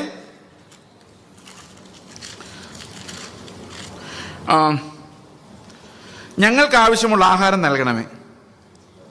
അതും ഭയങ്കര പ്രശ്നമാണ്. എനിക്കുള്ള ആവശ്യമുള്ള ആഹാരം തരണമെന്ന് പറഞ്ഞാൽ ഓൾറെഡി ഫ്രിഡ്ജിനകത്തുണ്ട്. നാളേക്കുള്ളത് നാളെ കഴിഞ്ഞുള്ളത് വീട്ടിൽ മേടിച്ച് വെച്ചിട്ടുണ്ട്. അപ്പം ഞങ്ങൾക്കുള്ള ആഹാരം തരണേന്ന്, ഇന്ന് തരണേന്നാണ്, ഇന്നത്തേക്കുള്ളത് തരണേന്നാണ് ചോദിക്കുന്നത്. അപ്പം ശരിക്കും അങ്ങനെ ആത്മാർത്ഥമായിട്ട് പ്രാർത്ഥിക്കണമെങ്കിൽ ഞങ്ങൾ ആരൊക്കെ ആയിരിക്കണം? ആരൊക്കെ ആയിരിക്കണം? ഈ ഞങ്ങളെന്ന് പറയുന്ന ആരൊക്കെയാണെങ്കിൽ ആത്മാർത്ഥമായിട്ട് കർത്താവെ ഞങ്ങൾക്ക് ഇന്ന് ആഹാരം തരണേന്ന് പറയണമെങ്കിൽ ആരൊക്കെ ആയിരിക്കണം? അത് നിങ്ങളൊന്നും മിണ്ടാത്ത എന്താണെന്ന് എനിക്ക് മനസ്സിലാകുന്നില്ല. പക്ഷേ ഞാൻ പറയാം, നിങ്ങൾ മിണ്ടണ്ട, ഞാൻ പറഞ്ഞോളാം. നമ്മൾ പ്രാർത്ഥിക്കുമ്പം പറയുന്നത് എന്താണെന്ന് വെച്ച് കഴിഞ്ഞാൽ, കർത്താവെ ഞങ്ങളുടെ ചുറ്റും ഞങ്ങൾക്കറിയാവുന്നവർ, ഞങ്ങളുടെ പ്രിയപ്പെട്ടവർ, ഞങ്ങളുടെ അയൽവക്കക്കാർ, ഞങ്ങളെ എതിർക്കുന്നവർ, ഞങ്ങളുടെ ശത്രുക്കൾ ആരായാലും ഞങ്ങളുടെ കൂട്ടത്തിൽ ആരും ഇന്ന് വിശന്നിരിക്കാൻ പാടില്ല. ഞങ്ങളുടെ ദൃഷ്ടിയിൽ അവർ പെട്ടില്ലെങ്കിലും നിൻ്റെ ദൃഷ്ടിയിൽ അവർ പെടും. അവർക്കില്ലാതിരിക്കാൻ ഞാൻ കഴിച്ച് പാപിയാകാൻ പാടില്ല. ഞങ്ങൾക്ക് ആഹാരം തരണമേ. അതൊരു ഭയങ്കര powerful പ്രെയറാണ്. There shall be no one who lacks food in our fellowship. ഇവിടെ കുറവായിരിക്കാം, പക്ഷെ നമ്മുടെ നാട്ടിലോട്ട് ചെല്ലുമ്പോൾ അതല്ല അവസ്ഥ. പല ആൾക്കാരുടെ വീട്ടിൽ ദാരിദ്ര്യം നമുക്ക് അറിയത്തില്ല. അവരാഹാരം കഴിക്കുന്നുണ്ടോ അറിയില്ല, അവരുടെ പിള്ളേർക്ക് സ്കൂളിൽ ഫീസ് അടയ്ക്കാനുണ്ടോ എന്നറിയില്ല. നമുക്ക് ഫീസ് അടയ്ക്കാനുണ്ടായിരുന്നതുകൊണ്ട് നമ്മൾ സ്തോത്രം ചെയ്തു, കർത്താവേ എൻ്റെ മക്കളെ പരിപാലിച്ചതിനായിട്ട് സ്തോത്രം. അപ്പോൾ കർത്താവ് ചോദിക്കും, നിൻ്റെ സഹോദരൻ എവിടെ? ഞാൻ എൻ്റെ സഹോദരൻ്റെ കീപ്പറാ. എനിക്ക് തന്നതിന് ഞാൻ നന്ദി പറഞ്ഞു, അവൻ വേണേൽ നിൻ്റെ അടുത്ത് മേടിച്ചിട്ട് നന്ദി പറയട്ടെ. Am I the keeper of my brother, my brother's keeper? Kine.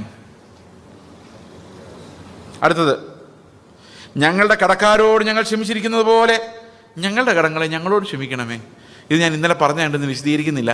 പക്ഷേ എൻ്റെ ചുരുക്കം ഇതാണ്: കർത്താവെ, ഞങ്ങൾ എങ്ങനെ ഞങ്ങളുടെ കടക്കാരോട് ക്ഷമിച്ചിട്ടുണ്ടോ അത്രയും നീ ഞങ്ങളോട് ക്ഷമിക്കാവുള്ളൂ. കൂടുതൽ ക്ഷമിച്ച് ഞങ്ങളെ കുഴപ്പത്തിലാക്കരുത്. എക്സാക്ട്ലി അത്രയും. ഞങ്ങൾ ഞങ്ങളുടെ കടക്കാരോട് എങ്ങനെ ക്ഷമിച്ചിട്ടുണ്ടോ അങ്ങനെ നീ ഞങ്ങളോട് ക്ഷമിക്കണം. ഇത്രയും പ്രാർത്ഥിക്കാനേ നമുക്ക് അവകാശമുള്ളൂ. ബാക്കി ദൈവം തരുന്ന കരുണയാണ്. നമുക്ക് ലഭിച്ച പാപക്ഷമ ഫുള്ള കരുണയാണ്. ഒന്നും കർത്താവ് പറഞ്ഞിട്ടുണ്ട്, അവരുടെ പാപങ്ങൾ ഇനി ഞാൻ ഓർക്കുക പോലുമില്ല. പക്ഷെ നമ്മൾ പ്രാർത്ഥിക്കാൻ നമുക്ക് ഇത്രേ പറയാൻ പറ്റുള്ളൂ. എന്തോ, ഞാൻ എന്നോട് കടപ്പെട്ടവനോട് ഇത്ര ക്ഷമിച്ചിട്ടുണ്ട്, അത്രയും നീ എന്നോട് ക്ഷമിക്കണമെന്ന് പറയാൻ പറ്റുള്ളൂ. പ്രാർത്ഥനയിൽ നമ്മൾ എന്തിനങ്ങനെ ഒരു കുരുക്ക് വെച്ചിരിക്കുന്നത് വെച്ച് കഴിഞ്ഞാൽ, നമ്മൾ ക്ഷമിക്കാതെ കർത്താവിൻ്റെ കയ്യിൽ നിന്ന് ക്ഷമ നമ്മൾ പ്രതീക്ഷിക്കരുത്. പക്ഷെ കർത്താവ് ക്ഷമിക്കുന്ന വേറെ കാര്യം, അത് കർത്താവിൻ്റെ ഗ്രേസാണ്. പക്ഷെ നമ്മൾ കർത്താവിനോട് എൻ്റെ പാപം ക്ഷമിക്കണേ, തെറ്റിപ്പോയി എന്ന് പറയുമ്പോൾ നിന്നോട് തെറ്റ് ചെയ്ത ആളോട് ക്ഷമിക്കാതെ ഇപ്പോഴും ഇരിക്കുക. അപ്പം ഞാൻ വിചാരിക്കുന്ന കർത്താവ് ക്ഷമിക്കുന്നതൊക്കെ എന്നോടാണ്. അവരൊക്കെ മര്യാദ പഠിക്കണം. എന്നോട് കർത്താവ് എല്ലാം ക്ഷമിച്ചുകൊണ്ടിരിക്കുക. നിങ്ങളൊന്ന് ആലോചിക്കുക, നിങ്ങളുടെ എല്ലാ പാപവും കർത്താവ് ക്ഷമിച്ചില്ലേ? ഇപ്പോഴും ക്ഷമിച്ചു എന്നല്ലേ വിശ്വസിച്ചിരിക്കുന്നത്? പക്ഷെ നിങ്ങൾ റോങ് ചെയ്ത ആൾക്കാരോട് നിങ്ങൾ അത്ര ക്ഷമിച്ചിട്ടില്ല. അപ്പോൾ നിങ്ങളുടെ വിചാരം അവർ നന്നാവട്ടെ, ഇപ്പോൾ ക്ഷമിച്ചാൽ ശരിയാവില്ല. അപ്പോൾ നിങ്ങളോ, ഞങ്ങൾ പാവങ്ങളാണ്, ഞങ്ങൾ കർത്താവ് നേരത്തെ ക്ഷമിച്ചു.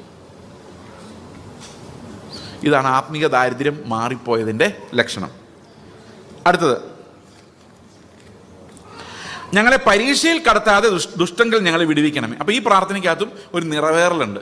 നമ്മൾ യാക്കോബിൻ്റെ ലേഖനത്തിൽ പറയുന്നത് എന്താണ്? പരീക്ഷ സഹിക്കുന്ന മനുഷ്യൻ. അപ്പോൾ പരീക്ഷയുടെ പോണോ വേണ്ടയോ?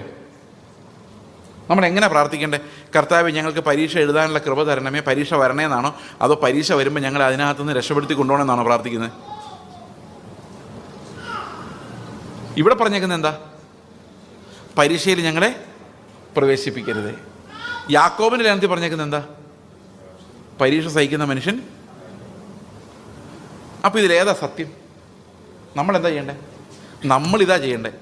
ഞാൻ പറയരുത്, കർത്താവ് എന്നെ ഒന്ന് പരീക്ഷിക്കേ, ഞാൻ നോക്കാം. തകർന്നു പോകും നമ്മൾ കർത്താവിൻ്റെ പറയുന്നത്, എൻ്റെ കർത്താവെ, പരീക്ഷ നിൽക്കാനുള്ള കപ്പാസിറ്റി ഒന്നും എനിക്കില്ല, എന്നെ പരീക്ഷിക്കല്ലേ എന്നേ പറയാവുള്ളൂ. പക്ഷെ പരീക്ഷയോടെ നമ്മൾ പോകും. ഈ പ്രാർത്ഥന നമ്മുടെ ഹംബിൾനെസ്സാണ്, ബ്രോക്കൺനെസ്സാണ്. എനിക്കിതിനുള്ള കപ്പാസിറ്റി ഇല്ല, എന്നെ രക്ഷിക്കണേ, ഞാൻ പരീക്ഷയിൽ വീണുപോയാൽ ദുഷ്ടൻ്റെ അടുത്ത് പോവും. അങ്ങനെ ഞാൻ എന്നെക്കുറിച്ച് ചിന്തിക്കുന്നത്. പക്ഷേ പരീക്ഷയിലൂടെ നമ്മൾ പോവുകയും ചെയ്യും, നമ്മൾ ജയിക്കുകയും ചെയ്യും, നമ്മൾ സ്ഥിരമുള്ള വിശ്വാസമുള്ളവരെ മാറുകയും ചെയ്യും. കാരണം കർത്താവ് നമ്മളെ രക്ഷിക്കും. പക്ഷെ ഞാൻ നോക്കുമ്പോൾ ഞാൻ കാണുന്നത് എന്താണ്? കഴിവില്ലാത്ത ഞാൻ, കർത്താവിൻ്റെ സഹായമില്ലെങ്കിൽ നിൽക്കാൻ പറ്റാത്ത ഞാൻ. എന്നെ ഒരു പരീക്ഷയിലും കടത്തല്ലേ കർത്താവ്, ഒരു പരീക്ഷയും താങ്ങാനുള്ള കപ്പാസിറ്റി എനിക്കില്ല. എനിക്ക് 500 ദിർഹം കാണുമ്പോൾ ഇപ്പോഴും ഒരു പിടയ്ക്കലുണ്ട്. അതുകൊണ്ട് കൂടുതൽ പൈസ തന്നെ എന്നെ എന്ത് ചെയ്യരുത്? പ്രലോഭിപ്പിക്കരുത്. എനിക്കറിയാം എന്നെക്കൊണ്ട് പറ്റത്തില്ല. കർത്താവ് അതിനേക്കാൾ വലിയ പരീക്ഷയോടെ നിങ്ങൾ നടത്തുകയും ചെയ്യും, നിങ്ങളെ ജയിപ്പിക്കുകയും ചെയ്യും. കാരണം അത് കൃപയാണ്. പക്ഷെ നമ്മൾ പ്രാർത്ഥിക്കുമ്പോൾ ഇങ്ങ് വരട്ടെ പരീക്ഷ എന്ന് പറഞ്ഞുകൊണ്ട് ചെല്ലരുത്. കാരണം it's not as easy as you think. നമ്മളെപ്പോഴും തകർന്ന ഹൃദയത്തോടെ കർത്താവിനോട് പ്രാർത്ഥിക്കുന്നത്, കർത്താവെ, ദുഷ്ടൻ്റെ കയ്യിൽ ഞങ്ങളെ രക്ഷിക്കണമേ, ഞങ്ങളെ പരീക്ഷയിൽ അകപ്പെടുത്തല്ലേ. പക്ഷേ നമ്മൾ പരീക്ഷയിലൂടെ കടന്നു പോവും, നമ്മൾ ജയിക്കുകയും ചെയ്യും. പരീക്ഷ എൻ്റെ ദൈവം അനുവദിച്ചാൽ. ഓക്കെ, അത്രയും മതി. അടുത്ത വാക്യം പറയുന്നത്, പരീക്ഷയിൽ കടത്താതെ ദുഷ്ടങ്ങൾ ഞങ്ങൾ വിടിപ്പിക്കണമേ, രാജ്യവും ശക്തിയും മഹത്വവും എന്നേക്കും നിനക്കുള്ളതല്ലോ. പക്ഷേ നമ്മൾ ഈ പെന്തിക്കോസ്തുകാർക്ക് ഒരു കുഴപ്പമുണ്ട്. ഈ ശക്തി കുറച്ച് നമ്മൾ പിശാചിന് കൊടുത്തിട്ടുണ്ട്, ഫുൾ കർത്താവിന് കൊടുക്കാറില്ല. കാരണം പലപ്പോഴും നമ്മൾ വിചാരിക്കുന്നത് പിശാചിന് ഭയങ്കര ശക്തിയാ ബ്രദറേന്നാണ് ഇവന്മാർ പറയുന്നത്. ഒരു ദിവസം ഒരു വീട്ടിൽ ചെന്നപ്പോൾ അവർ പറയാ, എൻ്റെ പാസ്റ്ററെ ഭയങ്കര പോരാട്ടം. ഞാൻ ചോദിച്ചാൽ എന്ത് പോരാട്ടം? മുട്ടയിൽ കൂടോത്രം, ചെമ്പരത്തിപ്പൂവിൽ കൂടോത്രം. രാവിലെ എഴുന്നേൽക്കുമ്പോൾ കാണാം ഗേറ്റിൽ മുട്ടയും ചെമ്പരത്തിപ്പൂവും. ഞാൻ ചോദിച്ചു, എന്ത് കൂടോത്രം? കർത്താവിനോട് പ്രാർത്ഥിച്ചില്ലേ? പ്രാർത്ഥിച്ചു പാസ്റ്ററെ, ഒരു കുറവുമില്ല, ഒരു വ്യത്യാസമില്ല, നമ്മുടെ അവസ്ഥയ്ക്കൊരു മാറ്റം വരുന്നില്ല. ഉപവാസം എടുത്ത് പ്രാർത്ഥിച്ചില്ലേ? പ്രാർത്ഥിച്ചു, എന്നിട്ടും പോകുന്നില്ല. ഇത് ഭയങ്കര കൂടോത്ര ശക്തിയാണ്. ഞാൻ പറയാം, എന്നാൽ ഞാനൊരു അഡ്വൈസ് തരാം. എന്തോ, നിങ്ങൾ കർത്താവിന് വേണ്ടിയിട്ട് അവരുടെ കൂടെ പോകും. ഇപ്പോൾ ശക്തി കൂടുതൽ അവർക്കാണല്ലോ, പിന്നെ നിങ്ങൾ കഷ്ടപ്പെട്ട് കർത്താവിനോട് നിൽക്കുന്നത് എന്തിനാ? കർത്താവ് വിചാരിച്ചിട്ട് ആ കൂടോത്രത്തെ അനക്കാൻ പറ്റുന്നില്ല. അപ്പം കൂടോത്രം ചെയ്തവൻ ആരാ?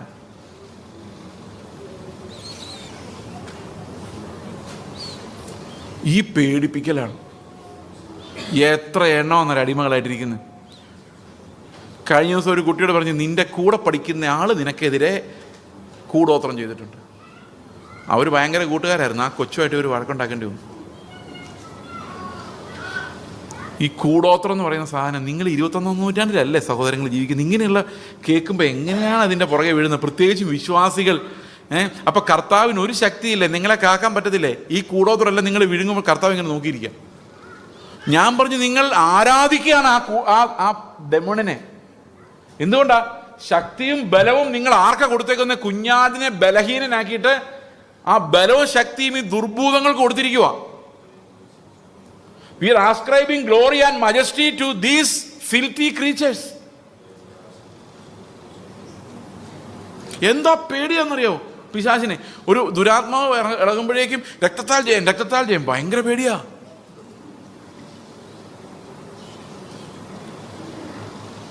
സാത്താനെ പേടിക്കുന്നുണ്ട്. 10,000-ലൊന്ന് പേടി കർത്താവിനെ ഉണ്ടായിരുന്നെങ്കിൽ നമ്മളൊക്കെ എപ്പോഴേ രക്ഷപ്പെട്ടു പോയി. There is only one person whom we need to be afraid of, and that's God who created us. വേറെ ആരെയും ഭയപ്പെടേണ്ട കാര്യം നമുക്കില്ല. We are victorious over everything. അതുകൊണ്ട് കർത്താവെ, നിനക്ക് മാത്രം വർഷിപ്പ്, നിനക്ക് മാത്രം ഗ്ലോറി. ബലം നിനക്കുള്ളത്, ശക്തി നിന്റേത്, രാജ്യവും ശക്തിയും മഹത്വം എല്ലാം നിന്റേത്. വേറെ ആർക്കും ഒരു മഹത്വവുമില്ല, ശക്തിയുമില്ല. We believe in your power and majesty. എന്തുമാത്രമാണ് ഈ വിശ്വാസികളെ ഈ പ്രവാചകന്മാരൊന്ന് ചുറ്റിച്ചേക്കുന്നതെന്ന് ചോദിച്ചു കഴിഞ്ഞാൽ, അവിടെ പോരാട്ടം, ഇവിടെ പോരാട്ടം. എന്നിട്ട് എന്താ സംഭവിക്കുന്നറിയോ? ഇവർ പറയും, നിങ്ങളുടെ അയൽവക്കക്കാർ നിങ്ങൾക്കെതിരെ കൂടോത്രം ചെയ്തിരിക്കുന്നു. ഇപ്പോൾ ഒരു രസകരമായ അല്ല, വേദനാജനകമായ ഒരു കാര്യം സംഭവിച്ചു. ഞങ്ങളുടെ ചർച്ചിലൊരു ഹിന്ദു സഹോദരി, അവർക്ക് ചെറുപ്പം തൊട്ടേ ഈ കർത്താവിൻ്റെ കാര്യം കേൾക്കുമ്പോൾ ഭയങ്കര സന്തോഷമാണ്. സമയം പോയിക്കൊണ്ടിരിക്കുകയല്ലേ? ഓക്കെ, ഇതോടെ നിർത്തിയേക്കാം കഥ പറയുന്നത്. അപ്പോൾ അടുത്ത വീട്ടിൽ പെന്തക്കോസുകാരാണ്. അപ്പോൾ അടുത്ത വീട്ടിൽ പെന്തക്കോസുകാരുമായിട്ട് കുടുംബ പ്രാർത്ഥന നടന്നായിരുന്നു. ഇവർ വിൻഡോ തുറന്നിട്ട് ആ കുടുംബ പ്രാർത്ഥനയുടെ കൂടെ പങ്കെടുക്കും. പാട്ട് പാടുമ്പോൾ ഇവർ കൂടെ പുസ്തകമൊക്കെ എടുത്ത് വെച്ച് പതുക്കെ പാടും. ഭയങ്കര ഇഷ്ടം അവർക്ക് വിശ്വാസത്തിൽ വരാൻ. അവർക്ക് എന്താണെന്നൊന്നും അറിയത്തില്ല.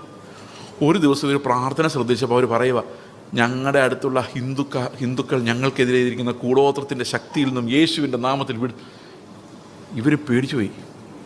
ഇവർ ഞങ്ങളോട് പറഞ്ഞു, എൻ്റെ പാസ്റ്ററെ, ഈ കൂടോത്രം എന്ന് പറഞ്ഞാൽ എന്താണെന്ന് പോലും എനിക്കറിയാൻ മേല. അവർ ഞങ്ങൾ കാണുമ്പോൾ ഇപ്പോൾ തിരിഞ്ഞു നടക്കുക, ഞങ്ങൾ കൂടോത്രം ചെയ്യുന്നവരാണെന്നും പറഞ്ഞുകൊണ്ടിരുന്നു. അവർ ഞങ്ങളുടെ ചർച്ച വന്ന് സ്നാനപ്പെട്ട് വിശ്വാസികളായി സാക്ഷ്യം പറഞ്ഞതാണ്. കർത്താവിനെ അന്വേഷിച്ച് വന്നപ്പം അവിടെ ഇത് പറയുന്നവരെ വീടിൻ്റെ പടി കയറ്റരുത്. കാരണം ഈ കൂടോത്രം അവിടെ ഉണ്ടെന്ന് പറഞ്ഞു കഴിഞ്ഞാൽ നാളെ തലവേദന വന്നാൽ അത് പ്രഷർ കൂടിയിട്ടോ അല്ലെങ്കിൽ ഉറക്കം കിട്ടാഞ്ഞിട്ടോ ആന്ന് ചിന്തിക്കില്ല, അത് മറ്റവൻ്റെ കൂടോത്രം ചിന്തിക്കും. ഇങ്ങനെ അന്ധവിശ്വാസികളായി, ബലമില്ലാത്തവരായി, മാനസിക രോഗികളാക്കി മാറ്റുന്ന പരിപാടിയാണിത്. അതുകൊണ്ട് എപ്പോഴും പറയാ, കർത്താവിനെ വെല്ലുന്ന ഒരു ശക്തിയും ഈ ലോകത്തില്ല. അത് വിശ്വസിക്കണം, അത് വിശ്വസിച്ചേ പറ്റൂ. കാരണം ബലം നിന്നിലുള്ള മനുഷ്യൻ. നമ്മൾ 6-ാമത്തെ അധ്യായം ഫിനിഷ് ചെയ്തിരിക്കുന്നു. ഇനി അതിനകത്ത് കാര്യങ്ങളൊക്കെ ഉണ്ട്, അതൊക്കെ ഞാൻ പല രീതിയിൽ പറഞ്ഞിട്ടുണ്ട്.